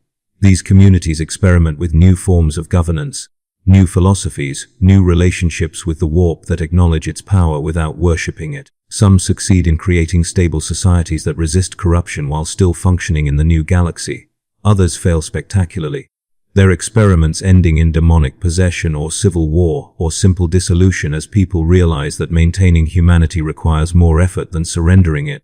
The question of what it means to be human becomes central to these debates. Is humanity defined by biology, by the specific genetic code that evolved on Terra millions of years ago? Or is it defined by culture, by the traditions and values that have been passed down through generations? Or is it something more fundamental, a quality of consciousness or soul that persists even when the body transforms? Different communities answer these questions differently, and their answers determine their fate. A community that defines humanity biologically will reject any member who shows signs of mutation or warp taint, maintaining purity at the cost of numbers and diversity. A community that defines humanity culturally will accept transformed members as long as they follow the community's customs, creating a population that looks increasingly alien but acts increasingly familiar. A community that defines humanity as a quality of soul might accept even daemons as members if they demonstrate the right qualities of compassion or reason or courage. On the world of Valador's Rest, a community attempts an ambitious experiment. They create what they call the human reservation, a sealed environment where conditions are maintained exactly as they were on pre-Imperial Terra. No warp energy, no psychic phenomena, no mutations or enhancements. The humans who live in the reservation are as close to baseline human as genetic engineering and environmental control can produce. The experiment's goal is to preserve pure humanity as a control group, a population that can be studied and compared to the transformed populations outside. The colonists who volunteer for the reservation know they're condemning themselves and their descendants to lives without the powers and advantages that warp-touched humans possess, but they accept this sacrifice in the name of preservation. The reservation functions for almost a year before the first cracks appear. It turns out that sealing away the warp completely is harder than the engineers anticipated. Reality bleeds through, dreams become more vivid, carrying messages from outside that the dreamers cannot consciously remember, but that influence their waking behavior. Children born in the reservation show psychic gifts despite all genetic screening, suggesting that psychic potential is not just coded in DNA but is somehow fundamental to human consciousness. The engineers try to patch the breaches to strengthen the barriers, but each fix introduces new vulnerabilities. Eventually, they must choose between abandoning the experiment or accepting that humanity cannot be separated from the warp, that 10,000 years of evolution under the Imperium has changed humans at a level deeper than genetics. The experiment's failure sends ripples through the survivor communities. If humanity cannot exist without the warp, if the two have become so intertwined that separation is impossible, then perhaps resistance is futile and adaptation is the only realistic option. This realization breaks some communities and strengthens others. Those who were holding out hope that the old baseline could be restored fall into despair. Those who had already accepted the need for adaptation find their position validated. The galaxy continues its transformation, indifferent to humanity's internal debates about identity and purity. The Chaos Gods themselves respond to humanity's transformation in characteristically complicated ways. Khorne gains vast power from the endless wars and violence that sweep the galaxy, but he also grows frustrated that so much of the violence is strategic rather than purely wrathful. He prefers mindless slaughter to calculated warfare, and the new reality produces far too much of the latter. Tzeentch delights in the infinite possibilities and changes, but even he becomes overwhelmed by the sheer complexity of the transformed galaxy, finding that there are too many schemes and plots to track even for the god of scheming and plotting. Nurgle welcomes the decay and transformation, but he grows concerned that some of the transformations are happening too quickly, not allowing time for the slow rot he prefers. Slaanesh feeds on the excess and sensation, growing stronger than ever, but also growing bored because when everything is excessive, nothing is truly transgressive anymore. The gods begin competing more directly for worshippers, offering blessings and gifts to those who pledge themselves exclusively to one power rather than hedging their devotion across multiple patrons. This competition creates tensions that ripple across the transformed galaxy.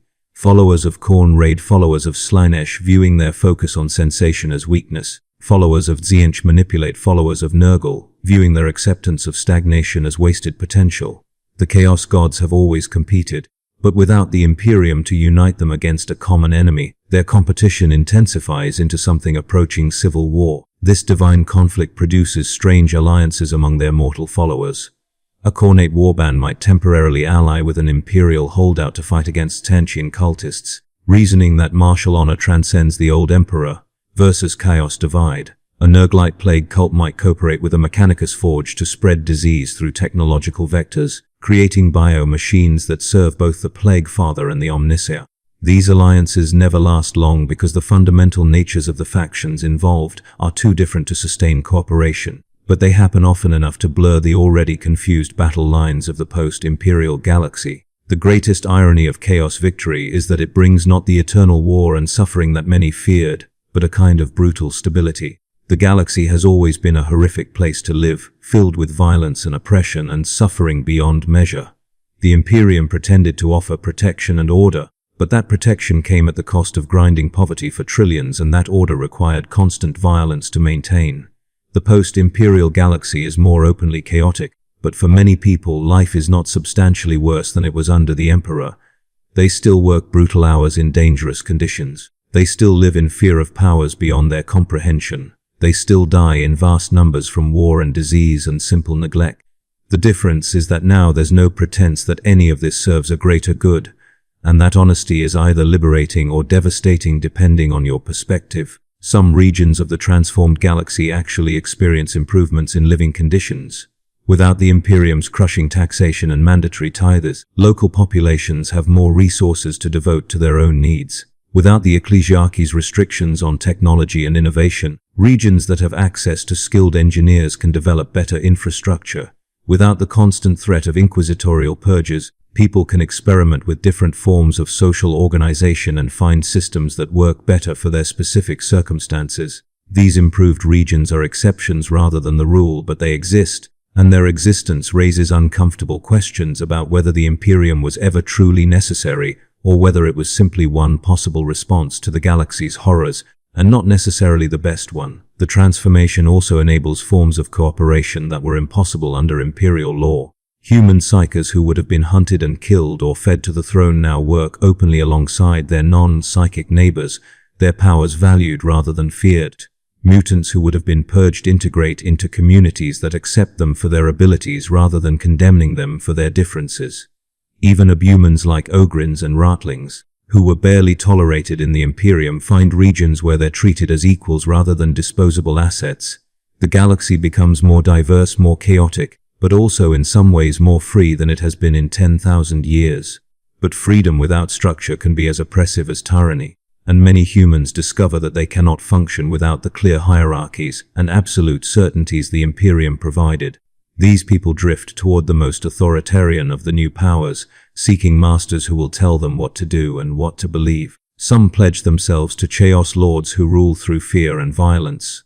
Others join the few remaining Space Marine chapters that maintain rigid discipline. Still others create their own microstates governed by strict codes, essentially recreating the Imperium in miniature. Human nature, it seems, tends toward order even when order has proven itself unsustainable, and the longing for certainty survives even when certainty has been revealed as illusion. 3 years after the throne fails, the galaxy has settled into something that might be called equilibrium if you squint and ignore the constant low-level violence and transformation. The dramatic changes of the first months have given way to a new normal, one where the boundaries between real and unreal are negotiable, and where survival requires constant adaptation. Historians, those few who still practice that profession, begin calling this era the Long Twilight, a period after the end of one age but before the beginning of whatever comes next. Whether that next age will be better or worse than what came before is unknowable, but the twilight itself has a strange beauty to it, the beauty of a sunset that never quite finishes fading into night. Terra remains the symbolic heart of human space even though it no longer governs anything beyond its own transformed surface. Pilgrims still come to the throne world, but now they come seeking transformation rather than blessing, hoping to be changed by proximity to the powers that have claimed humanity's birthworld. The Imperial Palace has become a shrine to multiple faiths, different sections claimed by different cults, all coexisting in an uneasy peace maintained by the custodian guard who patrol the boundaries between territories.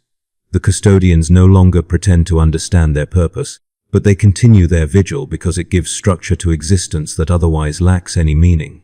In the Sanctum Imperialis, the Emperor's body sits unchanged upon the golden throne. The machines that once kept him alive no longer function, but the body itself does not decay. Some attribute this preservation to residual psychic power. Others claim it's evidence that the Emperor will someday return. A few suggest that the body is empty, a shell maintained by collective belief rather than any actual presence within it. Regular viewing sessions are held where pilgrims can look upon the master of mankind's face, and each viewer reports seeing something different. One sees a corpse, another sees a sleeping god, a third sees their own reflection somehow superimposed on the withered features. The Emperor has become a mirror that reflects what each observer brings to it, which is perhaps the perfect fate for a being who claimed to be the culmination of all human potential. Beyond Terra, the transformation continues at varying speeds. Some worlds change rapidly, their entire populations ascending or descending into new forms within years. Others resist change successfully, maintaining their humanity and their sanity through discipline and faith and carefully maintained barriers against warp influence. Most fall somewhere in between, experiencing gradual shifts that accumulate over generations until people wake up one day and realize they're no longer quite what they were. But the change happened so slowly they can't point to any specific moment when it occurred. This slow transformation might be more terrifying than the rapid kind because it's insidious, impossible to resist because you don't notice it's happening until it's already done. The concept of age loses meaning in many regions where time no longer flows linearly. People experience childhoods that last decades and adulthoods that pass in moments, their biological development disconnected from the passage of temporal events. A woman might give birth to a child who ages faster than she does, becoming her elder sibling within years. A man might watch his parents grow younger, their bodies reversing through their lifespan while his progresses forward normally. These temporal distortions create social structures that have no precedent in human history. Families and communities organized not by linear generations but by complex webs of relationship that exist across multiple temporal layers simultaneously. The wars continue, of course, because war is one of the few constants that transcends the transformation. But the nature of warfare has changed. Armies no longer fight for territory or resources or ideology in any conventional sense. They fight for control over reality itself, for the right to determine which version of causality will prevail in disputed regions. A battle might be won not by killing all enemy soldiers, but by convincing the universe that those soldiers never existed in the first place. Victories are measured not in captured ground, but in imposed narratives, in the ability to make your version of history the one that actually happened. This metaphysical warfare requires soldiers trained in disciplines that combine military tactics with philosophy and sorcery, warriors who understand that belief and will are more powerful weapons than any lasgun. The most successful military force in the long twilight is the Warband of the Broken Chain, a coalition of former Imperial Guard regiments, traitor Astartes, demonic allies, and human psychers who have learned to fight as a unified force despite their vastly different natures. The Warband is led by a former commissar named Severus who has accepted chaos but retained his military discipline, creating a force that combines chaos's power with military professionalism. Under his command, the Warband carves out a realm spanning dozens of systems, not through mindless violence but through calculated campaigns that achieve strategic objectives with minimal waste. Severus's success demonstrates that chaos need not mean anarchy, that even the gods of disorder can be served through disciplined organization. Whether this makes him visionary or merely a more efficient monster is debatable. The Warband's operations are studied by military theorists across the galaxy, both those who oppose chaos and those who serve it. Severus writes treatises on warfare in the new reality, distributing them freely to anyone interested in reading them. His most famous work, Strategies for a Fluid Universe, becomes required reading in military academies that train officers for the fractured states of the post-imperial galaxy. In it, he argues that traditional military thinking based on fixed positions and linear time is obsolete, that commanders must learn to perceive and manipulate probability rather than simply react to circumstances. The treatise is brilliant and terrifying in equal measure, a guide to winning wars in a universe where victory itself is a mutable concept. The arts continue to evolve beyond anything the Imperium would have recognized as art. Performance pieces that last for years and involve entire populations. Sculptures that exist in 5 dimensions and can only be fully appreciated by viewers who have developed multidimensional perception. Literature written in languages that don't exist yet, but will be created by the act of reading the text. Music that plays backward through time so that you hear the resolution before the composition, creating emotional experiences that violate causality. These works push the boundaries of what consciousness can experience, and occasionally they push too far, creating pieces that break the minds of anyone who attempts to engage with them. The most controversial artist of the era is a former Hive Ganger named Talis who creates what she calls experiential installations. These are environments that manipulate reality at a local level, creating spaces where the laws of nature operate according to artistic vision rather than physical law. Her most famous installation, the Room of Infinite Regret, allows visitors to experience all the choices they didn't make, to live out the alternate versions of their lives that could have been. Most visitors emerge traumatized by the confrontation with their own possibilities. A few emerge enlightened, finally understanding why they made the choices they did. And some never emerge at all, lost in the infinite branches of their own potential, until they forget which life is the real one. Tallis's work raises questions about the ethics of art in an era when art can fundamentally alter consciousness and reality. Should artists be regulated, forced to submit their work for approval before releasing it to prevent installations that might drive viewers permanently insane? Or is such regulation an unacceptable restriction on creative freedom, a return to the imperial censorship that stifled human culture for 10 millennia? Different regions answer these questions differently, and their answers reflect their broader philosophies about the relationship between freedom and safety. Some ban experiential installations entirely, others require warning labels and trained guides. A few embrace them completely, arguing that art worth experiencing is worth risking madness for. The religious landscape becomes even more complex as new cults emerge and old ones evolve. The Emperor as fifth caste god theology gains adherents across the galaxy, particularly among those who cannot abandon their faith in him, but also cannot deny the evidence of his transformation. These worshippers create elaborate rituals that attempt to contact the Emperor in his new form, offering prayers and sacrifices in hopes of receiving guidance or blessing. Sometimes these rituals produce results that seem genuine, visions and omens that guide the faithful through difficult decisions. Whether these results come from the actual Emperor or from something else wearing his face is unknowable, but the practical effect is the same. A cult emerges on the former cardinal world of Ophelia the Terra called the Seekers of the Shattered God. They believe that the Emperor has fragmented into millions of pieces, each piece containing a portion of his divine consciousness, and that these fragments are scattered across the galaxy waiting to be found and reunited. The Seekers dedicate their lives to searching for these fragments, traveling from world to world following visions and prophecies that may or may not be accurate. They claim to have found several fragments, objects or places, or even people that contain a spark of the Emperor's power. Whether their claims are true or delusional hardly matters, because their quest gives them purpose, and purpose is one of the scarcest resources in the long twilight. The Seekers' most significant discovery occurs on a nameless moon in the segmentum Pacificus. They find a child, a girl perhaps 7 years old, who demonstrates psychic powers of a magnitude that suggests she might be one of the Emperor's fragments made flesh. The child, who calls herself Astrid, shows no memory of being anything other than human, but her powers include the ability to banish demons with a word and to heal corruption with a touch. The Seekers take her under their protection and begin training her, teaching her about the Emperor's legacy and preparing her for whatever role she might play in the galaxy's future. Whether Astrid is truly a fragment of the Emperor or simply an extraordinarily powerful psyker who the Seekers have projected their hopes onto remains unclear, but her existence gives hope to those who believe that the Emperor's story is not finished. The Xenos races continue to watch humanity's transformation with mixed emotions.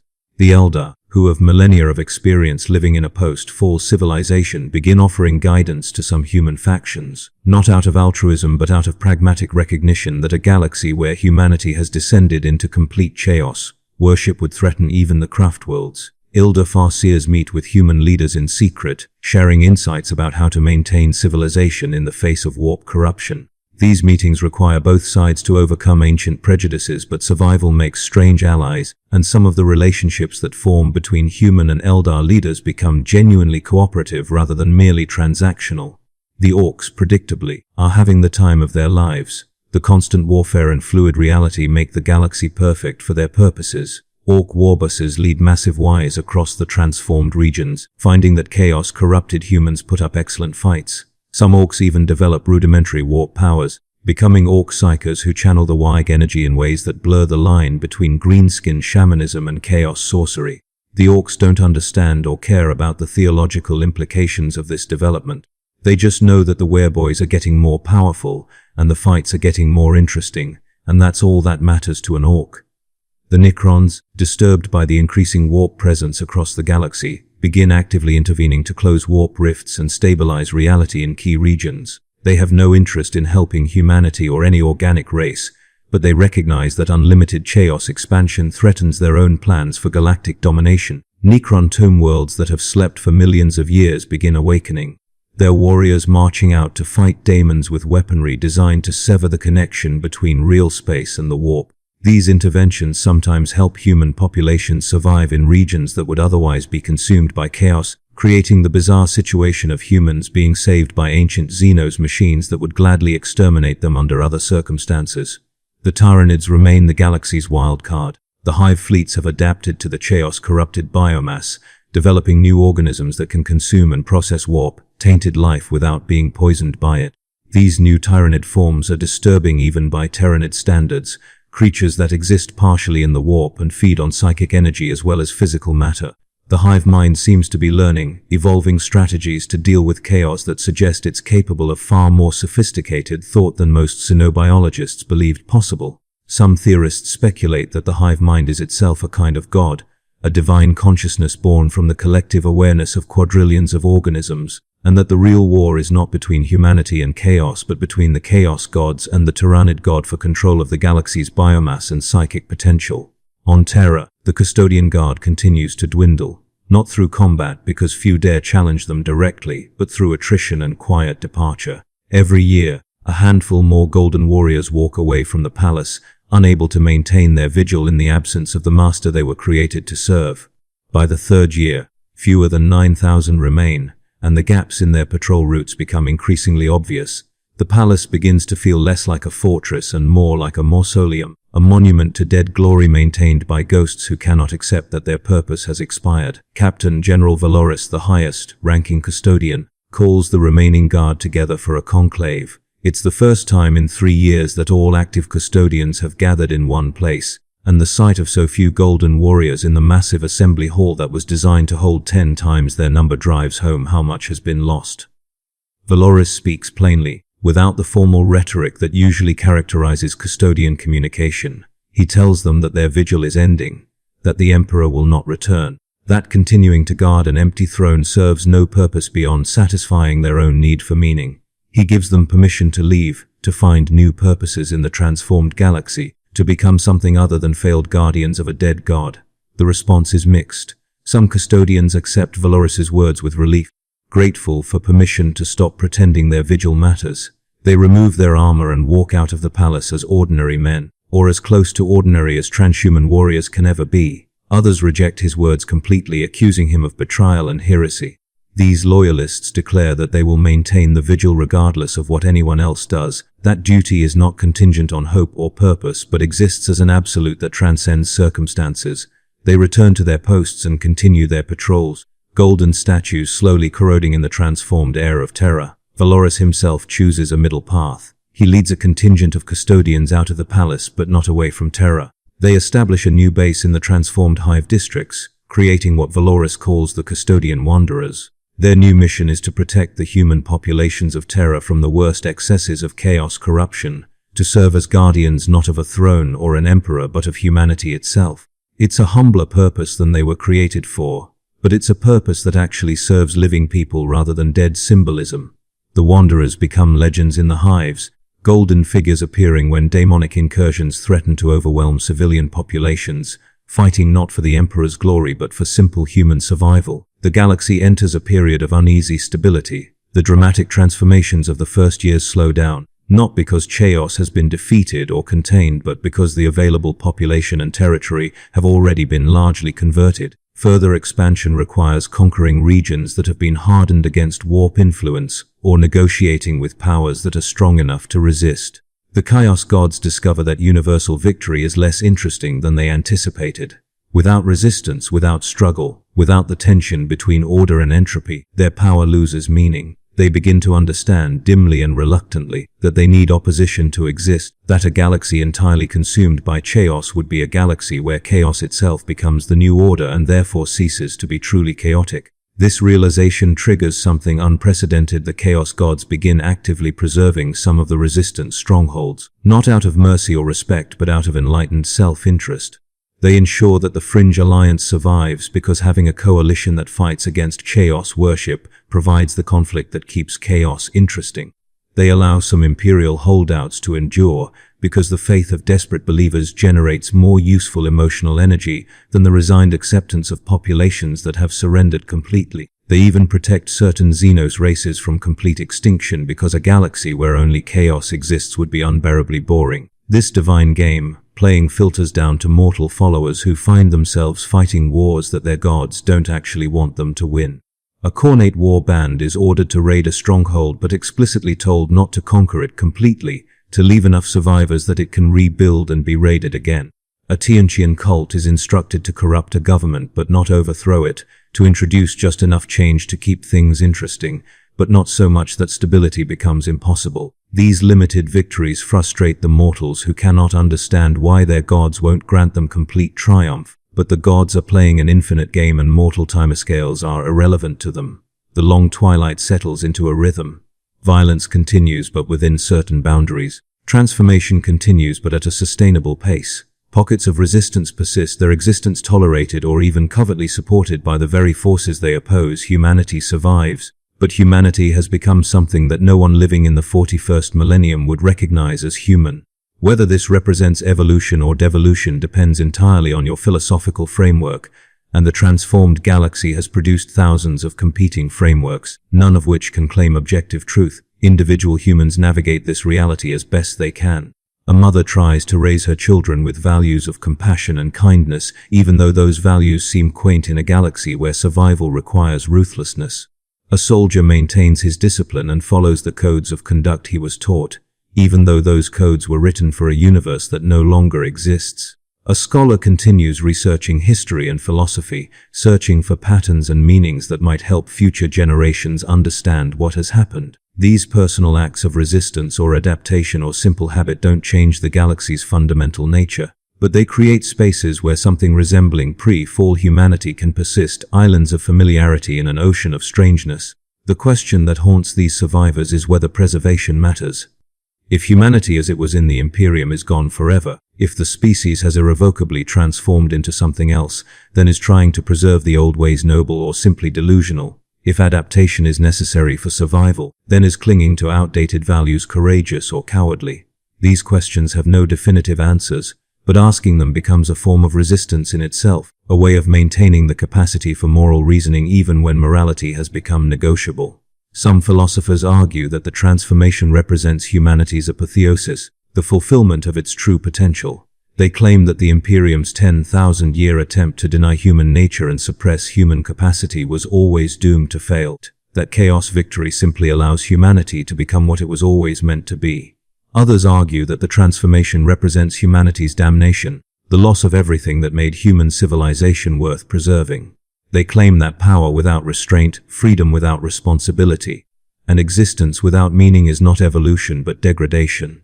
Both sides can point to evidence supporting their positions, and both sides are probably partially correct, because the transformation has produced not one unified result but millions of different outcomes depending on local circumstances and choices. The truth, insofar as truth exists in the transformed galaxy, is that chaos's victory is neither complete triumph nor absolute tragedy but something more complicated. It represents an end to the Imperium's particular form of human civilization, but not necessarily an end to human civilization in all forms. It represents freedom from the crushing weight of Imperial oppression, but also exposure to warp forces that most humans are not equipped to handle. It represents the fulfillment of the Chaos God's plans, but also the discovery that those plans lead to outcomes the gods themselves find unsatisfying. The galaxy has entered a new era, and like all eras it contains both horror and beauty, both opportunity and danger, both meaning and meaninglessness depending on where you look and what you're willing to see. On Terra, in the Imperial Palace in the Sanctum Imperialis, the Emperor's body sits unchanged upon the golden throne. The throne room is nearly empty now. The custodians have mostly departed. The pilgrims have found new shrines to visit. The tech priests who once maintained the machines have been reassigned or have transformed beyond recognition. The Emperor sits alone, attended only by the occasional wanderer who stumbles into the sanctum by accident or guided by visions they don't understand. A young woman named Kelis, the child born in the hive levels who saw the warp directly when the barriers first fell, makes a pilgrimage to the throne room.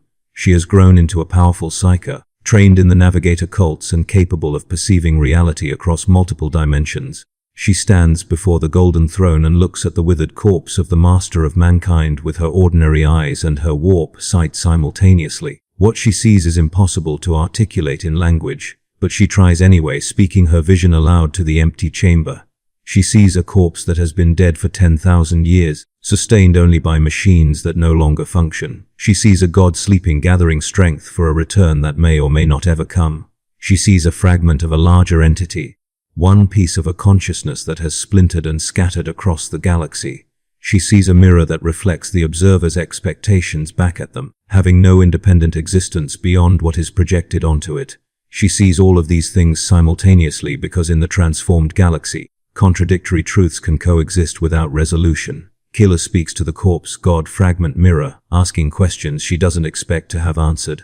Did you know this would happen? Did you plan for your own fall? Was the Imperium always meant to be temporary, a phase in humanity's evolution rather than its final form?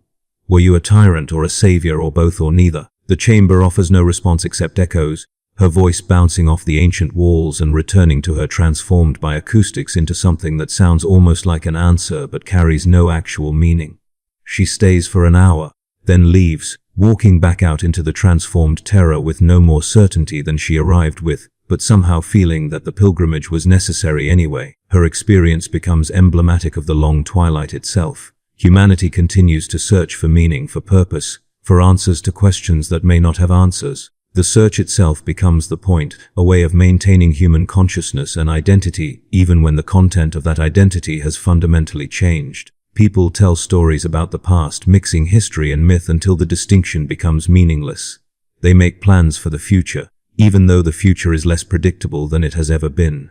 They form relationships, build communities, create art, wage wars, fall in love, betray each other, sacrifice for each other, and generally continue behaving in recognizably human ways even though they themselves are no longer recognizably human by any standard that would have been accepted in the 41st millennium. The long twilight has no defined ending because endings require narrative structure, and the transformed galaxy has moved beyond such structures. There are no final battles, no ultimate victories, no apocalyptic conclusions. There is only continuation, adaptation, endless variation on the theme of existence in a universe where the rules have fundamentally changed. Some regions of the galaxy eventually stabilize into new forms of order, creating civilizations that will last for millennia or centuries or decades depending on circumstances. Other regions remain in constant flux, never settling into any stable configuration, existing in perpetual transformation that has no beginning and no end. Historians attempting to chronicle this era face an insurmountable challenge. How do you write history when cause and effect are no longer reliably connected? How do you establish a timeline when time itself flows differently in different locations? How do you separate fact from fiction when reality responds to belief? The answer is that you can't, not in any way that would satisfy traditional historical methodology. Instead, historians become storytellers, collectors of narratives that may or may not correspond to anything that actually happened, but that reveal emotional and philosophical truths about the era regardless of their factual accuracy. One such historian, a former administratum scribe named Lucian who survived the fall of Terra and spent decades traveling the transformed galaxy, writes what becomes the definitive account of the early long twilight. His work titled, Chronicling the Unchroniclable, Humanity After the Fall, abandons any pretense of objectivity and instead offers a collection of testimonies, visions, and philosophical reflections gathered from thousands of sources across hundreds of worlds. He makes no claims about which testimonies are true and which are false because he recognizes that in the transformed galaxy, truth is not a fixed property but a negotiable one. His work is simultaneously history, theology, philosophy, and fiction, and its refusal to be categorized makes it perfect for documenting an era that itself refuses categorization. Lucian's most quoted passage describes his visit to a world called Meridian's Edge, located in a region where real space and the warp have blended so completely that distinguishing between them is impossible. On this world, he witnesses a city that exists in three temporal states simultaneously: past, present, and future. Buildings appear as ruins, as functional structures, and as future possibilities all at once. Citizens walk through these overlapping states, their consciousness spanning across time in ways that allow them to perceive and interact with all three states. Lucian describes watching a woman repair a building by seeing its future state and then pulling that future backward into the present, essentially reversing entropy through will and perception. He asks the woman how she learned to do this, and she explains that it's not learned but remembered. Everyone on Meridian's edge has always been able to manipulate temporality in this way, or at least they remember having always been able to do it, even though objectively the ability only emerged after the fall. This contradiction doesn't trouble her, because she's learned to accept that memory and history are not the same thing, that what you remember happening matters more than what actually happened in determining your reality. Lucian includes this testimony without commentary, letting readers draw their own conclusions about what it means for humanity when past, present, and future become equally real and equally malleable. The military campaigns of the Long Twilight become increasingly surreal as combatants adapt to fighting in an environment where conventional tactics are obsolete. A battle between the warband of the Broken Chain and a coalition of Imperial holdout forces lasts for 3 years of objective time, but only seconds of subjective time for the participants. Both sides deploy temporal manipulation, creating pockets of accelerated or decelerated time that allow them to move and plan while their enemies appear frozen. The battle eventually ends not with victory for either side, but with both forces becoming temporally desynchronized from the rest of the galaxy, locked in a pocket dimension where the battle continues infinitely from their perspective, while being completely finished from everyone else's. Such outcomes become common in the Long Twilight's conflicts. Wars no longer end in clear victories or defeats, but in states of permanent inconclusiveness. Battles that simultaneously are happening have happened, and will happen depending on which temporal layer you observe from. Military theorists struggle to develop doctrine for such warfare and eventually conclude that doctrine itself is obsolete, that each battle must be approached as a unique problem requiring improvised solutions. This leads to a strange democratization of military command, where junior officers and even common soldiers must make strategic decisions because the situations they face are too novel and too quickly changing for higher command to provide useful guidance. The economy of the Long Twilight operates on principles that would baffle any economist from the Imperial era. Trade occurs not just in goods and services but in concepts, memories, and possibilities. A merchant might trade the memory of a sunset for the concept of justice, then trade that concept for a future that hasn't happened yet but that the buyer wants to experience. Currency becomes meaningless when value is entirely subjective and when scarcity is determined not by physical availability but by imaginative capacity. Some traders become wealthy by being able to imagine things that others cannot, creating value through creativity rather than through production or acquisition of scarce resources. This economic transformation has profound effects on social structures. The old imperial hierarchy based on birth and position collapses because there's no reliable way to maintain such hierarchies when reality itself is negotiable. New hierarchies emerge based on different principles: psychic power, creativity, adaptability, or simply the ability to survive in increasingly hostile environments. Some societies become completely egalitarian, recognizing that in a fluid reality, any attempt to establish permanent hierarchy is futile. Others become more stratified than the Imperium ever was, with power concentrated among those few individuals who have mastered the new reality's rules well enough to impose their will on others. Family structures transform in response to the changed nature of time and identity. Traditional parent-child relationships become complicated when children might age faster or slower than their parents, when genetic relationships can be altered through warp influence, when the very concept of lineage becomes uncertain in a reality where causality is negotiable. New forms of kinship emerge based not on blood but on shared experience or psychic connection or simple choice. People create families by deciding to be family, by forming bonds of loyalty and affection that have nothing to do with genetics and everything to do with mutual commitment in the face of an incomprehensible universe. Love and sexuality evolve in equally radical ways. The physical forms that humans take become so varied that attraction based on appearance becomes almost meaningless. Instead, people are drawn to each other based on psychic resonance, on the feel of another consciousness, on compatibility at levels that go deeper than physical or emotional attraction. Sexual relationships become psychic as much as physical. Encounters that involve the merging of consciousnesses in ways that create experiences impossible in the old reality. Some find this new intimacy beautiful and transcendent. Others find it invasive and terrifying, preferring the clearer boundaries that physical bodies provided. Art created in the Long Twilight reaches heights of expression that would have been impossible in the Imperial era. A composer creates symphonies that exist in four-dimensional space, melodies that can only be heard by moving through time in specific patterns. A painter produces works that change based on the viewer's emotional state, essentially turning each viewing into a collaboration between artist and audience. A sculptor creates pieces that exist in negative space, defining themselves by what they're not rather than what they are. These works push the boundaries of what consciousness can perceive and appreciate, and the best of them create experiences that transcend the limitations of any single medium or sensory modality. But the long twilight also produces art that is purely destructive, works designed not to create meaning but to destroy it, to unmake consciousness and unravel reality. These anti-artworks are treated as weapons in some regions and worshipped as sacred in others. A poem that, when read, causes the reader to forget their own name and history. A painting that shows the viewer all possible futures simultaneously, paralyzing them with the impossibility of choice. A piece of music that rewrites the listener's memories, making them believe they've always heard this song and that all other music was merely preparation for it. The line between art and warfare becomes increasingly blurred until it's meaningless to distinguish between them. Religion in the long twilight fragments into countless small cults, each worshipping different aspects of the transformed reality. The major faiths, those that worship the traditional chaos gods or the emperor in his various forms, continue to have the most followers, but they're challenged by newer religions that worship concepts or forces that only emerged after the fall. A cult that worships time as a deity, praying for favorable temporal alignments and making sacrifices to ensure their personal timelines flow smoothly. A faith built around worshipping the void, the absence at the heart of reality, seeking enlightenment through negation and emptiness. A belief system that holds that all gods are merely masks worn by a single underlying reality, and that the goal of worship is to see past the masks to the truth beneath.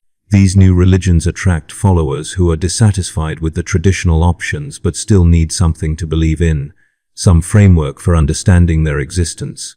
The proliferation of faiths creates a marketplace of beliefs where people shop for religions that suit their needs and switch between them as circumstances change. This religious consumerism would have been heretical under the Imperium's enforced monotheism, but in the long twilight it's simply how things work. Belief becomes personal rather than institutional, a matter of individual choice rather than cultural programming. The children born in the long twilight, those who have never known any other reality, develop capabilities that earlier generations never possessed. They're born with warped sight, able to perceive multiple dimensions simultaneously from birth. They learn to manipulate reality through or before they learn to speak, treating physical laws as suggestions rather than constraints. They form psychic connections with each other, creating networks of shared consciousness that span continents or even worlds. To them, the stories of the Imperium sound like descriptions of hell, a nightmare world where humans were trapped in single bodies, limited to 3 dimensions, forced to experience time linearly. They cannot imagine living under such constraints and consider their ancestors' suffering under the Imperium to be the greatest tragedy in human history. These new generation humans view the fall not as a catastrophe but as liberation, the moment when humanity finally escaped from the prison the Emperor built. They honor the Emperor not as a god or a father, but as a jailer who finally released his prisoners, whether intentionally or not. This interpretation infuriates the older generations who remember the Imperium and still mourn its loss, but it gains acceptance among those who only know the transformed galaxy. History is being rewritten by those for whom the past is increasingly irrelevant, and the present is all that matters. Education changes fundamentally to accommodate these new generation capabilities. Schools teach not reading and writing but reality manipulation and temporal navigation. Mathematics becomes a way of understanding probability rather than describing fixed quantities. Science transforms into something that blends physics with metaphysics, studying laws that change based on observation and belief. History class is conducted by actually visiting the past through temporal manipulation, though what students experience may or may not correspond to what actually happened, because the past itself is mutable in the transformed galaxy. The medical profession faces challenges that would have seemed like fantasy to Imperial-era practitioners. How do you treat a patient whose body exists in multiple temporal states simultaneously? How do you cure a disease that's partially physical and partially psychic? How do you perform surgery on someone whose organs exist in dimensions you can't perceive? Medical practitioners become part physician, part sorcerer, using techniques that combine conventional medicine with warp manipulation. The line between healing and transformation becomes blurred until it's unclear whether a doctor who successfully treats a patient has cured them or simply changed them into a different person who happens to be healthy. Death itself becomes negotiable in the long twilight. People die and return, their consciousnesses reconstructed from fragments of memory and belief. The boundary between life and death grows thin enough that some individuals exist in states that are neither ambulatory corpses animated by will rather than biological processes, or living people who have partially died and exist across the threshold. The concept of mortality loses its finality, and with that loss comes a corresponding loss of meaning. If death is not an ending but merely a transition, then what motivates people to live well? What gives life its urgency and importance? Some societies respond to this death of death by embracing hedonism, reasoning that if there are no ultimate consequences, then all that matters is maximizing pleasure and experience in the present moment. Others become more contemplative, recognizing that immortality or near immortality requires developing long-term perspectives and patience that mortal humans never needed. A few attempt to reimpose mortality artificially, creating rituals and structures that ensure death remains final for their members, believing that human consciousness requires the knowledge of ending to function properly. The Xenos races that share the galaxy with humanity continue to adapt to the new reality in their own ways. The Elder find themselves in the strange position of being experts that others come to for guidance, their millennia of experience living in a post-fall civilization making them valuable consultants for human factions trying to build stable societies in the transformed galaxy. Some Elder embrace this role, seeing it as an opportunity to shape humanity's development in ways that benefit the galaxy as a whole. Others resent being forced to help the upstart K who brought this catastrophe on themselves through their worship of the corpse god. The Tor Empire, after its initial panic and purges, settles into a new equilibrium.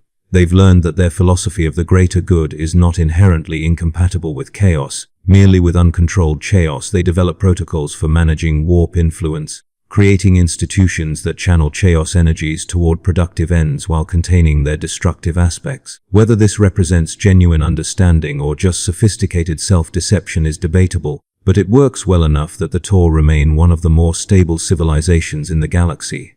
They begin quietly proselytizing their approach to human factions, offering an alternative to both imperial repression and chaos submission. The Orcs discover that the transformed galaxy makes their natural abilities even more powerful. The Orc Gestalt psychic field that allows them to make things work through sheer belief interacts with the warp's influence in ways that amplify both effects. Orc mechs build machines that are increasingly impossible, weapons that violate every law of physics but function perfectly because the Orcs believe they should. Orc warbosses grow to titanic sizes as their followers' belief in their strength literally makes them stronger. The Greenskins' expansion accelerates, their wise carving through human and Xenos territories with unprecedented success simply because Orcs are uniquely suited to thrive in a reality where belief shapes matter. The Necrons' campaign to seal warp rifts and restore universal physical laws continues with grim determination. They are perhaps the only faction in the galaxy that genuinely wants to reverse the changes wrought by Chaos's victory, to return reality to a state where material law reigns supreme and the warp is contained beyond impenetrable barriers. Their success is limited because they're fighting against fundamental changes to the galaxy's nature, but they manage to create pockets of stability where the old laws still apply. These Necron-controlled regions become havens for populations that cannot adapt to the transformed reality, sanctuaries where humans and other organic species can live according to principles that were universal before the fall. The Tyranids' adaptation to Char's corrupted biomass accelerates beyond all predictions. The hive mind creates organisms that are neither purely biological nor purely daemonic but exist in a category that has no name, creatures that can consume souls as easily as flesh. These new Tyranid forms begin expanding through regions that were previously too warp-tainted for them to process. The hive fleets move with renewed purpose, their consumption now threatening even Chars-held territories. The gods themselves begin to pay attention to the Tyranids, recognizing belatedly that the Great Devourer might pose a greater long-term threat than the Imperium ever did. The galaxy enters a state that could be called the new normal, though normal is an increasingly meaningless term. The dramatic changes have slowed. The major factions have established territories and spheres of influence. Trade routes have been mapped through the transformed space. Diplomatic relationships, however hostile, have been established between powers that would have been unable to communicate under the old rules. The galaxy functions after a fashion, though the nature of that function would be incomprehensible to anyone from the Imperial era.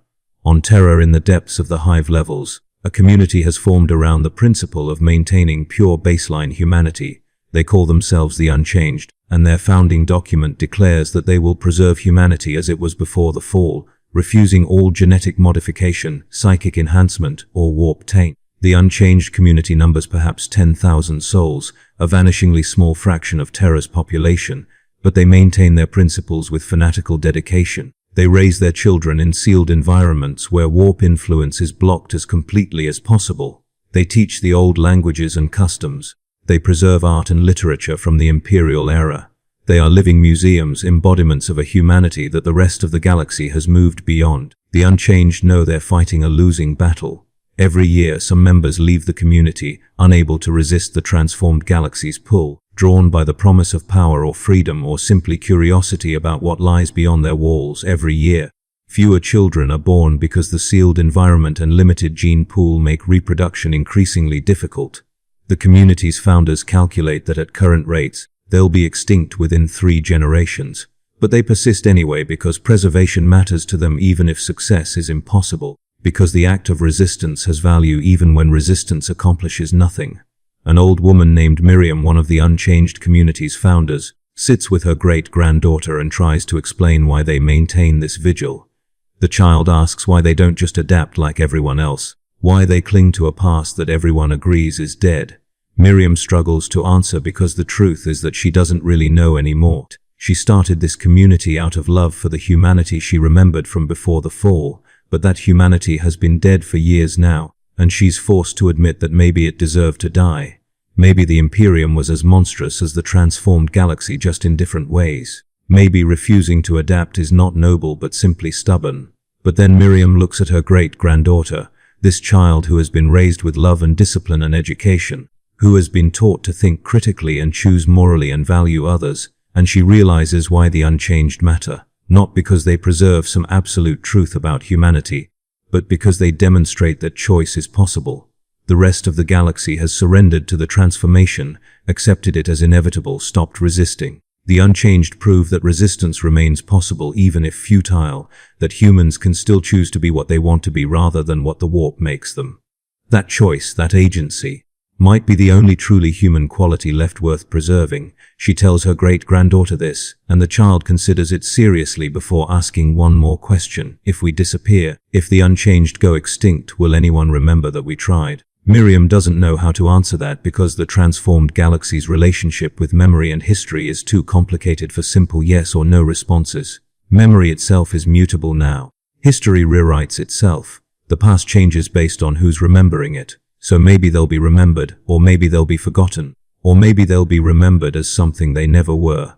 The uncertainty is terrifying, but also liberating, because it means their story isn't finished. That meaning remains possible even when nothing is certain. The long twilight continues and will continue for as long as consciousness persists in the transformed galaxy. There are no endings here, no final victories or defeats, no ultimate truths to be discovered. There is only existence in its infinite variety, humanity in all its possible forms, consciousness adapting to circumstances that change faster than adaptation can track. Whether this represents hope or horror, triumph or tragedy, depends entirely on your perspective, and the transformed galaxy has produced as many perspectives as there are minds to hold them. In the Sanctum Imperialis on the Golden Throne, the Emperor's body sits and waits and watches and sleeps and dreams, embodying all possibilities simultaneously, because in the end, that's what the Emperor always was, humanity's mirror, reflecting back whatever we project onto him. The long twilight is his legacy, the ultimate expression of what happens when humanity is freed from the constraints he tried to impose. Whether he would approve or despair of what his species has become is unknowable and irrelevant because his opinion no longer matters.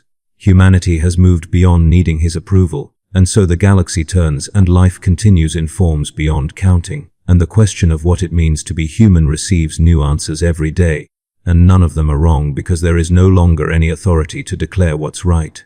This is what happens when chaos wins, not the end of the world but its transformation into something strange and terrible and beautiful and incomprehensible, a universe where anything is possible and nothing is certain, where horror and wonder exist in equal measure, where every soul must find their own path through the darkness because there are no more lights to follow and no more gods to obey. The long twilight stretches before us, endless and unknowable, and we walk into it not because we have hope but because we have no choice, because existence continues whether we want it to or not, and the only question left is what we'll make of it.